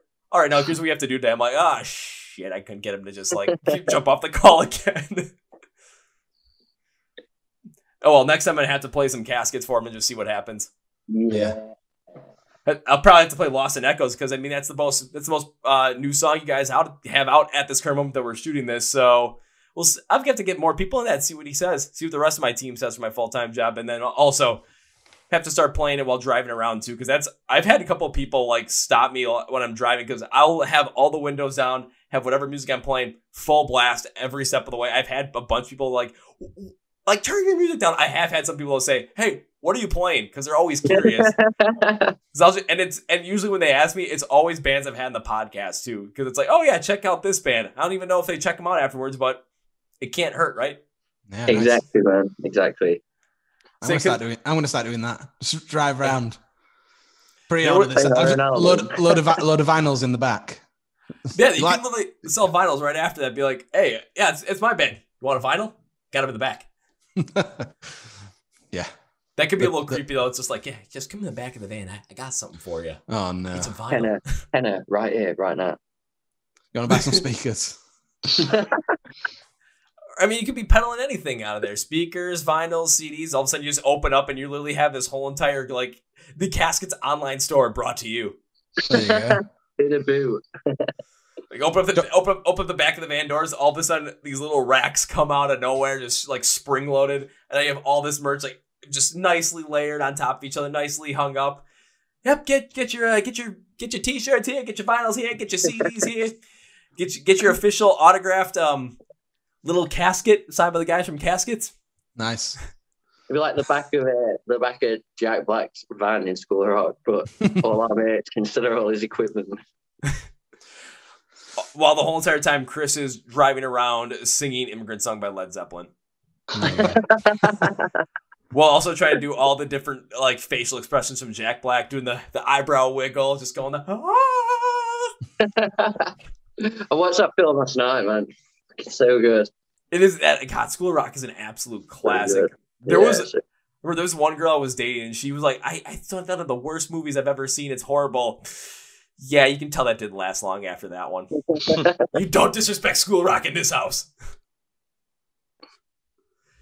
It is too good of a movie. They didn't potentially make another one because now Jack Black, even though even the movie was made 20 years ago, Jack Black is still basically the same guy except with a larger beard and grayer hair. Yeah, I'm sure he said he wanted to do like another School of Rock or something like that, but I just don't think the media company commissioned it. But he did say in the interview like he wanted to do another one, or it was like another Pick of Destiny film, one of them two. But they wouldn't let him do it. I don't know how it go down nowadays though, like with all political correctness and stuff like that. Yeah, probably wouldn't be able to make that film now, would you? Probably not now. There's so many films that we look back at, like some of the ones that we mentioned right now, like earlier, that you couldn't make today just because of the way things are. Definitely not. Yeah, when's the last time you saw a good like laugh out loud comedy? Like I couldn't tell you what the last one I saw was. No. Shoot, maybe. Like I would say more mainstream one because I've seen some like really under the radar ones that have been funny as shit, but it's just they're all low budget. Probably the funniest like big budget one might have been 21 Jump Street. Oh yeah. I'll give you Bridesmaids. But I think they're getting less and less. Oh, Those yeah. sort of like Anchorman style, Step Brothers, all that sort of stuff. I think we are seeing less of them. Especially once Adam Sandler stopped being funny. And you're like, oh god, yeah. Oh yeah. Because I mean, take a look at like all the 2000s. Because you start out with a lot of great movies. You get your Dodgeball in there. You get the Austin Powers movies in there, especially Goldmember in like 2002, I think. Yeah. Knocked Up, Superbad was absolutely fucking hilarious. Mm. And you got all these great movies, all these great Hangover, and then all of a sudden you get like the 2010s, and it just dropped off horribly after that. Yeah. I think they've had the time, haven't they? Do you know what I mean? Like, especially if you go further back, stuff like Little Nicky and stuff like that. You sort of like you definitely couldn't make these films now. Like, so I guess it's kind of cool. Yeah. It's like cool. It's cool that we got to see them. Do you know what I mean? Mm-hmm. But I couldn't tell you the last time I watched like a where it's like self-proclaimed comedy, being like, oh, this is going to be the really funny one with so-and-so in. Like, they don't seem to do them anymore. Yeah, I'm just sticking with stand-up comedy these days. Just like I'll find some couple specials, like watch some Dave Chappelle, watch Bill Burr, just go nuts. Yeah, I love Dave Chappelle. Maybe we're just old and moody now. Maybe there is loads of really good stuff, and we're like, yeah, Austin Powers. We want another one. Too old to even know about. Do we know about what the kids are into nowadays? It's on the TikTok, innit? No, I don't know, mate. Yeah, where that meme of Steve Buscemi where it's like, hello, fellow kids. Hello, fellow youths. How's it going? You got the skateboard, the backwards hat, the super duper like colorful jacket, just going nuts. Yeah, that basically makes sense, because even with my little cousins, I've got a little cousin, he's 15 years old, and there's some stuff that he brings up, even though he's definitely has more like a mature mindset because he's an only child, only really ever hangs out with adults, so he's definitely a little bit like older in the head. But some of the stuff they'll bring up is like, oh yeah, did you see this TikTok? I'm like, no, I don't watch any of it. No, it's TikTok. I don't use it. Yeah, he's like, are you on TikTok? I said, no, I'm not on knockoff Vine. What are you talking about? Yeah, I'm the youngest member at band, and I don't even use TikTok. Like, it goes straight over my head. That sounds like a really good statement until you're like pronounced that you're like 40 years old. I'm the youngest one here. I'm the youngest one here. I have all my own teeth. I still use a landline. Oh yeah, definitely stuff like that. But I want to jump a little bit more into the music as well with the time I still have you guys with Lost in Echoes, because of course that is, at the time we're shooting this, the most recent songs. I think it's the second full single off of the new album called Lost Souls, because I forgot. God, it's gonna kill me because there was it Glass Heart? Is that also gonna be on the album as well? Yeah. Okay, because it was like, because I'm like, I want to make sure on that one, not gonna fuck that. But when it came to Lost in Echoes, why did you pick this one as the single to basically introduce the album cycle? Yeah. Oh, you go for it, mate. Well, I was going to say that we originally thought we were going to start the album cycle on his third single. So when we brought out Lost in Echoes, we decided to bring it out. We brought the album and pre-orders out with this single. So we were a little nervous because it's a bit different from what we normally bring out. I mean, it's still got the Casket sound, and but there's a lot more synth, got that 80s vibe. So we were a little worried with the name change and then bringing out something quite different like it is. But the reaction that we've got's been really good. And there's plenty more music to come out with the Caskets kind of vibe.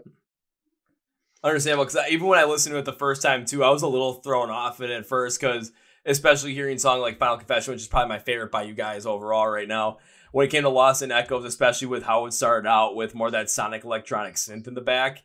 Again, it had a little bit of a fast pace to kind of amp it up to it. And I'm like, this kind of feels like I'm also watching the movie Tron at the same time as well, just with that kind of vibe. I said, but then again, it also could be inspired by something like I See Stars or Stars that really give kind of that electronic inclusion. And my whole entire idea was, how is this going to depend upon where you go with the song the rest of the way? Because I have, like, with the kind of sound, even though it's not necessarily my particularly favorite kind of type, especially with the heavier synth, I'm always curious to see, okay, this is how you're starting out this. Where is it going to go from here? Because you never know. It could go somewhere I'm like, okay, maybe this isn't the song for me, but it could always go somewhere where you're starting out with something that I'm not necessarily sure where it goes, but then all of a sudden you kind of just you got to listen to the whole entire thing. You can't just take a song from the first 10 seconds because there's so much more going on there. And that I get talks about this all the time with streaming services. It's for everyone listening. When it comes to whatever song let's do, I know on streaming services it's very simple to listen to a song for the first 10 seconds, see if you like it or not. No, listen to the whole thing. If you're trying to get into a band, don't listen to the top song on Spotify and make your decision out that. Listen to, there's always a top 5 or top 10. Listen to that top 5 at least, because you might get a different variety of sound that you're not sure exactly what you want, what you're going to get, but understand that there's so much more to a band than just the first 10 seconds of whatever is the top song of theirs on Spotify right now. Yeah, it makes sense. Yeah, like what James was saying, it was a bit risky for us. We'd sort of we were more worried about it since the name change because we were like you said. We had Glass Art, which was very I don't want to say standard, but it's like our. Right if somebody went, what does the band sound like? I'd show them that over showing them Lost in Echoes, because Lost in Echoes does have that like synth wave kind of thing at the start and throughout with the synths. But yeah, that was a scary one for the same reasons as you said of like, is somebody going to be like, no, I don't like this kind of music and turn it off. So I think for us, it's like if somebody can get over the first, like that little intro run before it drops, then I think we're golden. If somebody can get to that point. Yeah, I was going to say that pretty much sticks in where I was when I was listening to the song, because you get to that like first part, like that first chorus being a little bit different than the others to kind of start out the song. And that heavier electronic part is still in there. But then when you transition out of that, you pick it up with a lighter guitar sound, but heavier drums that kind of fill out on every single measure of the song. But you also have the electronic piece over it. And in my mind, if you keep seeing me look over the screen, I'm just looking at the notes I wrote on this song because I don't want to fuck this up. I thought it was a really good payoff here because for someone like myself, I love more of that hard, heavier stuff, big hard rock, punk rock, metalcore kind of guy. So anything that pretty much goes bleh in it, I'm pretty much going to listen to it. But when it comes to that electronic, like synthwave or whatever it might be, inclusion, I don't mind it at all. For me, it's just a delicate balance. Because again, I like the harder stuff. I like the more raw, visceral stuff. It just connects with me better. But the reason I like this is because the drums created a more dynamic approach to the song to provide a great contrast from what the electronic synth was doing. But that electronic synth piece really kept that song connected to the intro. So it was a smooth transition going into going into the full verse and going to the rest of the song off of that. Yeah, the drums sound sick on that song. Like, is that one of the ones for the VK? I think he was a Star Classic on that actually. But yeah, I've had loads of people mention about the drums, like, and I think they sound killer on that one. I don't know if it's because there's that because of the synth as well with the drums that they sound even better, like they're really snappy, like. Oh yeah, they really do. Because even like when you get like more to the full chorus as well on this song, the thing that really piqued my interest on it was the drumming overall once again, because it did have that more dynamic fill sound. It was more prominent in the song. It wasn't just flatline like you see drums go a lot of times. There was definitely more of this standout moment, and it kept the song flowing very well throughout the whole entire thing because it had that more dynamic feel to it. But the biggest key that I put in there was it didn't feel forced at all. This literally felt like it was part of this was supposed to be part of the song. It didn't feel like, okay, we have to make the drums stand out. That's how we're going to do it. It's no, this song naturally is going to bring those drums out to be a little more of a dynamic piece behind it. And just letting the song basically write itself in that instance and let it influence itself. Those drums really came out to be one of the more powerful parts of the song, especially, again, someone likes a little bit more of the hard, rougher, raw stuff. This is where I really latched onto the song, was with the drumming. Yeah, well, I think with the drumming, it's one of those things where I'd rather write for the song rather than write just for the drums. Playing absolutely crazy drum fills over something that doesn't need it. It doesn't need to be there. But with this, I think it just all came together really well. I absolutely loved recording the album, being able to play about with different sounds and stuff like that.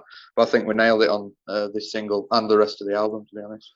I think this was one of the songs where we like changed the drums the most in the sort of like the pre-production kind of side of it. Like, if I'm remembering rightly, I'm pretty sure that is it halftime on every chorus except for the last one. I feel like that was like a quite late in the game. Like whatever the structure is for the choruses, the last one's different, and this one we'd like flipped the normal way of being like it sounded great one way, and then I feel like we kept on changing.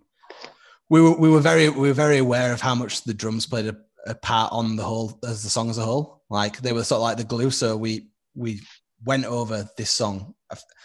I'm pretty sure it's a song that we went over it so many times of being like, that's great, but that won't lead into that. And there was a lot of, I felt like there was some holding back on certain bits to be like, well, don't give him the goods straight away. Do you know what I mean?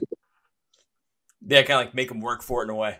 Yeah, and kind of to play into that, like that value of you want to listen to the song immediately again because you're like, it's almost like I feel like the song builds all the way through and you get that big payoff at the end with the drums, the vocals, everything, the sort of like the climax of the song. And then it ends and then it's almost like you immediately are like, oh, I need to listen to.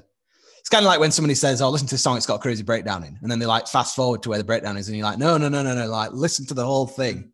Yeah. And then it'll make sense rather than just being like, oh yeah, this is heavy. I feel like it's one of those songs where you don't get the payoff as good if you don't listen to the whole thing. Oh, I totally agree with that. And because even listening to it, especially with kind of how that build goes up towards the end, it really sticks out to the point where it's not going to be as powerful unless you listen to the whole entire song and let it build up. If you're everyone listening wants a very similar like kind of build up style in terms of how the build up makes the song pay off at the end, think about Welcome Black Parade by My Chemical Romance, because when you get to that right before that final chorus, I mean, every time I listen to it, like I end up getting chills off it. I don't know why. It's just one of those songs that does that to me, but I can't do that just by listening to the bridge and then going into that final chorus. No, I need that whole thing to lead up to it because it just makes it so much more impactful, so much more powerful. With Lost in Echoes, it does that similar kind of thing where that payoff at the end is fantastic, but that payoff at the end is much more worth it if you put in the time to listen to the whole entire song up front instead of just fast forward into the breakdown. Because on a song like, I didn't remember Mr. Highways going to the end. I probably messed that up. I know it's Mr. Highways. You get to the breakdown. I can fast forward the breakdown, just hear, disrespect your surroundings. And I'm good.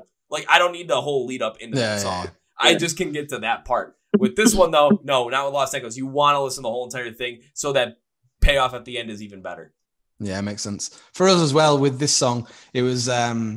we want to show the fans that they're not just going to get 11 songs of just the same thing. As much as I think sometimes the fans might think that that's what they want, of like, just give us another Glass Heart, give us another Signs. Like we wanted to show that there is going to be variety on the album. And this was a good song to sort of show early on in the album process of being like, you're not just going to get 11 back-to-back like Glass Heart songs.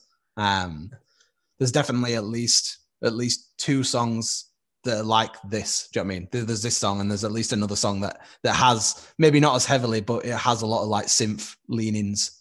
So it's good for us to show the fans that like if people like Lost in Echoes, there's more stuff that's similar to that, but we've not completely changed. Do you know what I mean? There's going to be more stuff that's like Glass Heart than there is Lost in Echoes. Yeah, but you don't want. There's a lot of times when fans are like, "Oh, just give me the same thing." They say they want the same thing over and over and over again. And not gonna lie, for some bands, when it comes down to just having this bass core sound that they have, and they just really just go off of that and continually put out a lot of great music off it, there are bands like that. Breaking Benjamin is probably my prime example of that, because every time you hear a Breaking Benjamin song, like, oh yeah, that's Ben Burnley, that's Breaking Benjamin. There's no doubt about it. And every single song kind of has that same kind of structure, same kind of vibe to it. But you take a look at some bands where I think a great example might be Bring Me the Horizon, because it's like every single album they come out with, it's like, okay, we want to be more like Sepaternal comes out, oh, we want to be harder like Suicide Season was. All of a sudden that Spirit comes out, oh no, we wanted to be like Sepaternal was, and we wanted more of that metalcore sound. All of a sudden they come out with Amo, it's like, no, this is way too light. And it's just, okay, everyone wanted what the previous version was. Then they come out with the Posthumous Survival Horror EP, put something of everything on there, even some crazier shit, and you didn't know what to expect, and that thing turned out fantastic. So basically what it is, yeah, fans, even like people like fans like myself, there's things I can say I want, but when the actual album comes out, if I got that, I might not want it, because it's like, oh, I want this sound the exact same. Like, I'll use Ice Nine Kills. Oh, Silver Scream is one of my favorite albums. If they literally come out with the Silver Scream again, I might not nearly like it as much. So I'm like, oh, I've already heard this. Is there any kind of difference to it? But if they come out with something similar, but they put a little bit of a different twist on there and make it sound like a little bit like their sound, but different in a little bit of a way, yeah, I might absolutely enjoy it. I get where you're coming from, where there are going to be people that would say they want Glass Heart 11 times in a row and that kind of same style. And I get that. But what you're doing, especially with Lost and Echoes, is you're showing people and you're showing the fans and showing the world that you do have this certain sound at your base, at your core, but you're able to experiment off it in different sectors, different styles, put it in your music while keeping what makes you guys special at the base of your music. So that's where I always look at it and thinking, is that when bands try and experiment, is that core still there? And when that core is still there, but you go off and try and do all these different things, but that core is still there, you're going to be able to go and do so many other things and do so many other things successfully because you know what your sound is and you know exactly how these other songs and styles can influence your sound to make your sound even more dynamic than it was before. I completely agree. I think it's good for us as well. Like, Matt's got such a recognizable voice that I feel like because he comes in so early on the Lost and Echoes track, it's kind of like the glue for us of we can try different types of things, but then because we've got Matt, it's kind of like that helps us through the people love Matt's voice. So it's kind of like, well, that's going to be over the top of it. You would argue that Matt's voice would potentially be more suited for like softer music, but then obviously because we've got our heavier sound, because of his voice, it works over the top of that. So we're sort of almost like not creating his own thing because other people have done it, but like that's our sound. Like you say, no, that's our core of being like, well, it's got melodic vocals throughout. We usually have like a different song structure, but I'd say that pretty much all our songs have like a build where we're building to something. We're building to a moment where there's that like that release of like it goes massive. And I think as long as we don't lose sight of that, of going, I think people obviously gravitate towards that. We can dip our toes in other areas because we all listen to different types of music. But I think we'll be pretty good in terms of like not losing. I don't think like in 2 albums time or something, someone's going to go, what's happened to this band? I think we'll try different things, but I think we'll always have that solid. It's the music that we like to listen to. Do you know what I mean? So it's only going to vary as much as we allow it. And we've already got varied taste and the sound is pretty like, we've got a pretty solid sound. So I'm not too worried about that moving forward. Yeah. And you can worry all you want about, releasing a song that's got something new in it that you think people might not like. But if you don't try it, you never know. Do you know what I mean? It's all about the risk, in my opinion. And it's not even, in my opinion, as a fan of music and a listener, like I always want something new from a band, from a next album. I don't want it to be everything that the last album was. So that's a big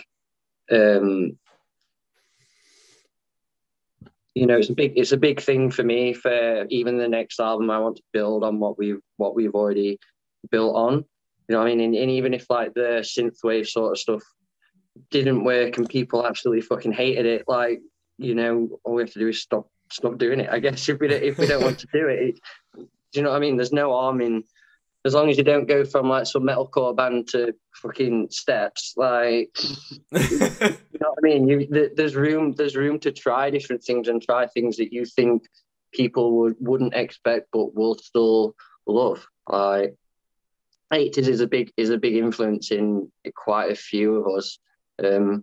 So that's one of the main reasons why it's there. But also, we want the fans to enjoy different moments in our songs. Do you know what I mean? And take different feelings away from it and stuff like that. And I think just having the same song over and over again, there's only a certain amount of emotions and feelings you can throw out there.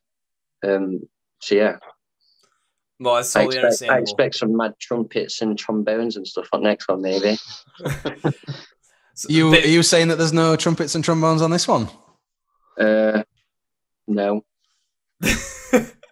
Oh, well, yeah. Next one, I'm expecting a little bit of a ska punk influence in there. Start hearing some more of those trombones. Yeah. It's a reggae one. The next one, I think, reggae third single. We got some harmonicas out and the harps and everything, man. Yeah, but going back, Caskets goes country. Get a little Danny Warsnop in there. But one thing that Chris did say, though, that I do want to touch on was when you're talking about Matt's vocals being a little bit more easily recognizable, especially with you guys potentially having a little bit of heavier sound behind, and Matt's vocals handle more of this lighter, higher register to him, going more melodic against it as well. it does feel like at times, this wouldn't necessarily make sense, but the big key is how the contrast works in those overall sounds as well, and those overall pacings, because there are times where, especially some of the music that I absolutely love, it's when those contrasts really do stand out, because the heavier backing, the faster backing, and more melodic, sometimes cleaner, higher pitched vocals, sometimes that contrast, it doesn't feel like it's going to make sense, but it'll bring out the best qualities in both the instrumentals and the vocals at the same time to create a much bigger and grander sound. Again, Falling Apart might be the best song for this in the end. Because especially with how it, the intro comes in and then you get to that big payoff, really, I think the first 30 seconds, when all of a sudden it is here, I'm falling apart. Okay, there's my horrible singing. Okay. I mean, I can do crappy singing if you guys want me to, which I don't think you do. But when you get to that point in time at that song, this song just takes on a whole life of its own at that moment. Yeah. And it's really the vocals and the heavier backing, especially from the drumming, that really contrast against each other to bring forward that kind of a power. So, knowing that you have that in your arsenal, knowing that one of the things in your core is you have that kind of backing with Matt's vocals to basically pull out that contrast. So when it comes to trying different things with different sounds, when it comes to trying something with synthwave, hard rock, maybe something that more like J-pop and go all baby metal on it too. You never fucking know. But trying all these different things, the fact that you know what is going to make your band special and what's going to really draw out the best in all of you guys, and then working off of different influence from that, that's going to be the thing that really takes you places, because you're going to know how to potentially put these certain other aspects in your music, but also know how to let them flow naturally so that they don't feel forced in there. No, I completely agree. I agree. You couldn't have said it, but you couldn't have said it any better, to be honest. But yeah, there's always room for improvement, and always, as a musician, you never stop learning. And as a group, I mean, we've gelled really well. We're like brothers now, but we're still. I'd like to think we're still a band that are in their infancy. We're only 3 years old, and I think there's still a lot of room to work around with our music. I think there's still a lot of things that we can try and possibly add that will benefit the sound even more. Yeah, hopefully with some of these things where we've pushed a bit further from the norm, if they go down well with the fans, it's almost like a green light for us to be like, okay, well, people are willing to let us, come out of the box a bit of being like, oh, well, maybe a bit of this, and we're not completely going to change the style, but it'll be good for us to see that we did something a bit different and it didn't all come crumbling around us. That's the scary thing of being like, oh, well, A Day to Remember, like you said, for a good example, that Homesick album, I would argue that the acoustic song on that album is the best song on it. And that's not what I would have bought A Day to Remember's album for.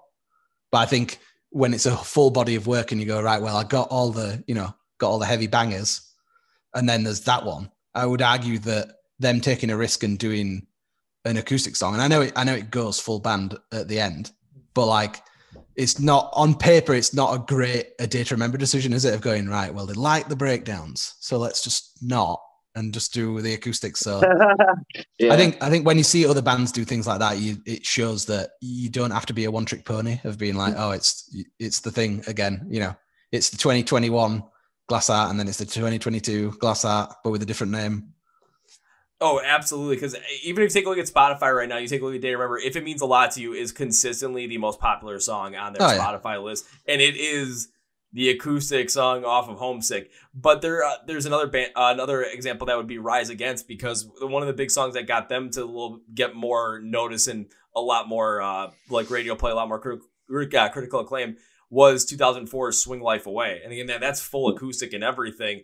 And all of a sudden, it's like, oh, this is definitely something that's different from their punk rock sound, especially earlier on. And then now as time has gone on, they still have that punk rock sound. It's a lot more polished now, where it's not as rough. The vocals are a lot more poetic, but it's still when you listen to a Rise Against song, it's them. It's like, of course, it's them from Tim McIlrath's vocals.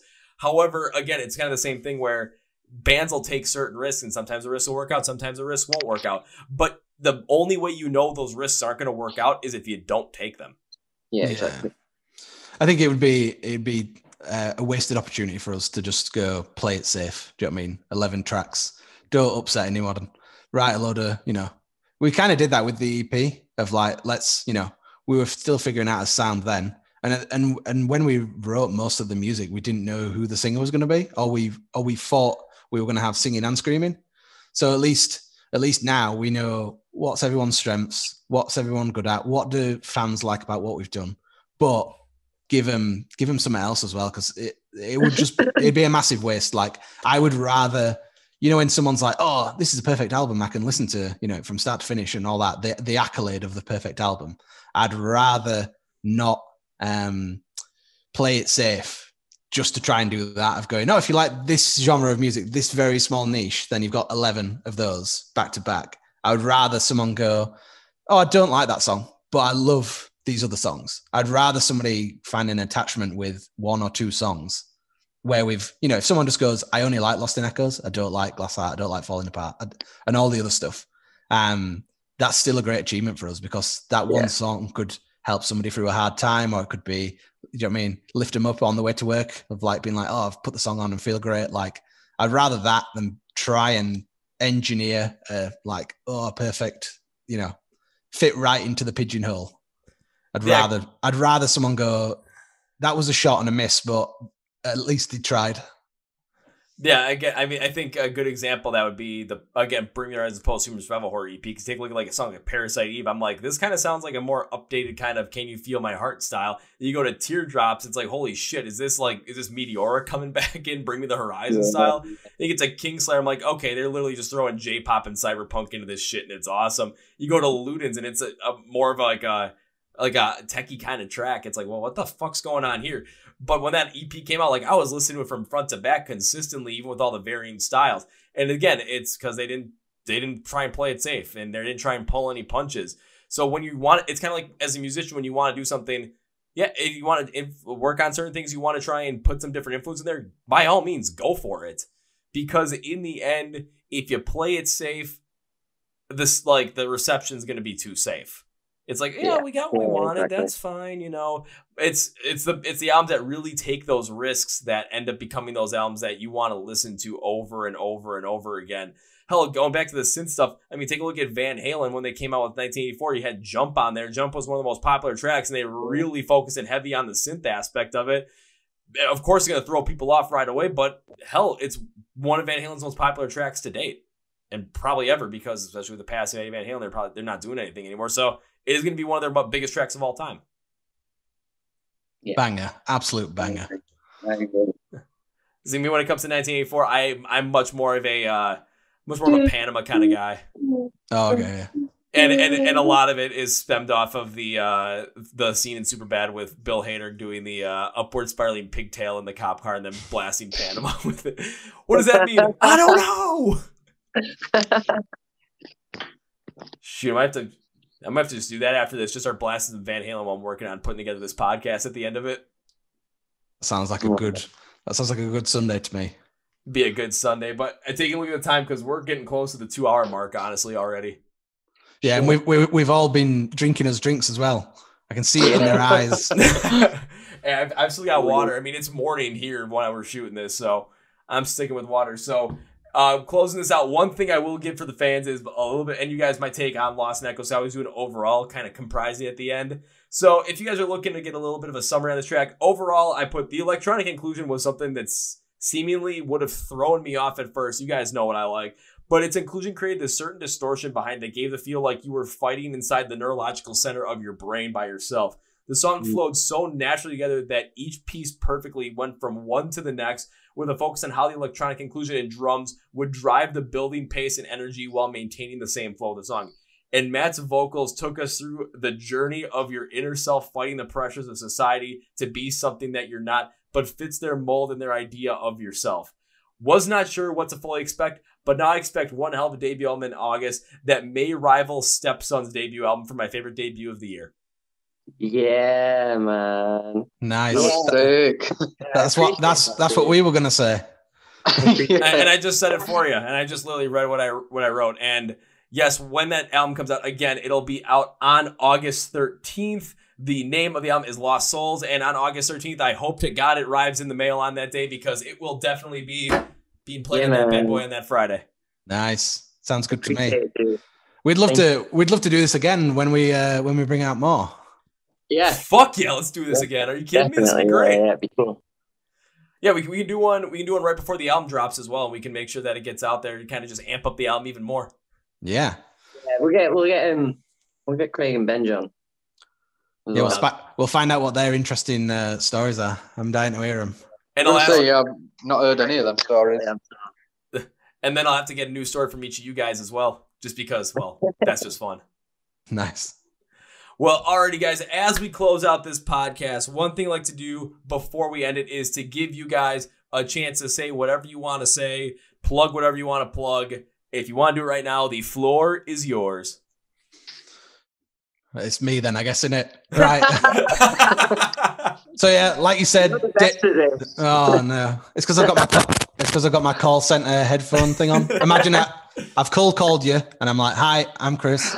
I'm the bassist in a band called Caskets.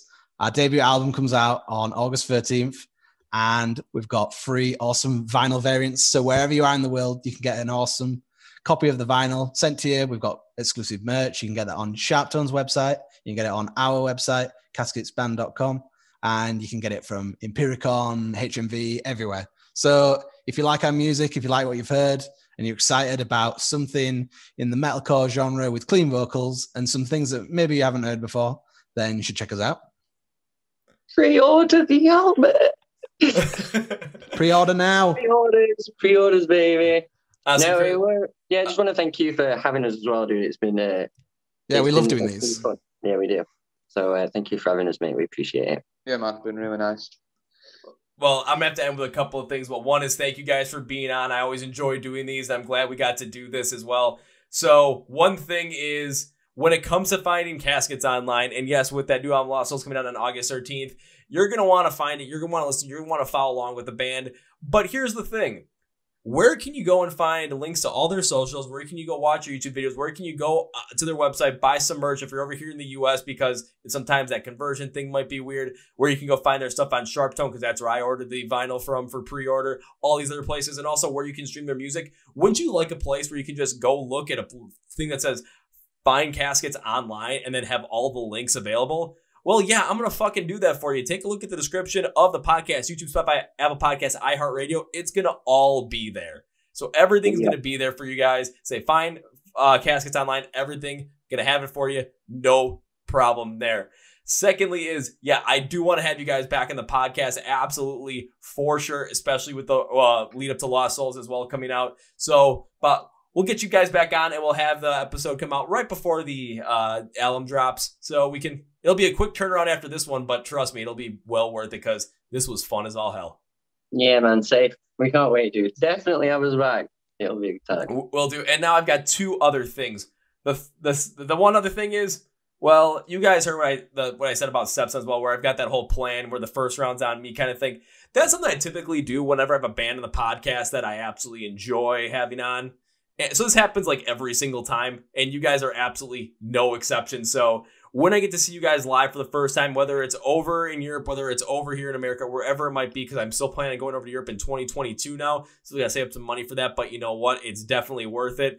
So when I get to see you guys live for the first time, again, it's not an if, it's a when. This is a fucking promise. First round's on me. Nice. Well, Sick. Triple rum and cokes all around, boys. Yeah. You guys are going to kill my wallet, and honestly, I don't care. So then the last thing is, on all good conscience, I cannot end this podcast with goodbye for 3 things. One is because I made that promise to you guys, so I want to see you. I have to make good on my debts. I have to. So that means I have to see you again at some point. 2, I want to have you guys back in the podcast right before Lost Souls comes out, so we can get more press on it, get you guys amped up for it, get more people amped up for it. So that'll be coming up soon as well. And then on top of that, well, again, I don't want this to be the last time we ever talk. I want to talk to you guys again. I actually want to hang out with you guys. So I can't end this with goodbye, because that's way too final. That's way too okay, that's it. So I have to end with this. See you later. See you later. See you in a bit, man. Well, folks, that was my interview with Chris, James, and Matt from the band Caskets out of the United Kingdom. Again, their brand new album, Lost Souls, is coming out in August. Their brand new single, Lost in Echoes, which came out on May 7th, is, of course, available now for you to stream and listen to. All the links for Caskets is in the description of the podcast. All the links are in the description, my bad. Facebook, Twitter, Instagram, YouTube, their website, where you can buy their merch. Buy their merch off of Sharp Tone as well, especially if you're in the US or anywhere else that you can get it.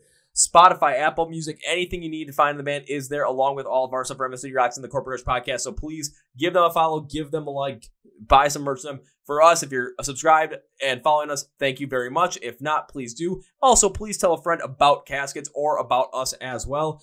And yes, Lost Souls comes out on August 13th. However, you heard that end of the podcast. We're going to do this again before that album release. So we're going to get 2 episodes of Caskets rather close to each other. But trust me, we have a lot more music to go over with those guys. So it's going to be a blast. Be sure to stay tuned with that one. And on that note, that's going to be for me, guys. Thank you for watching, listening to the Chord Progression podcast. By MSD Rocks, Rock 'em, I'll Thrive. My name is Kevin, and you guys know how I end every single one of them with a big, healthy, and hearty see ya. Radio voice style. See ya.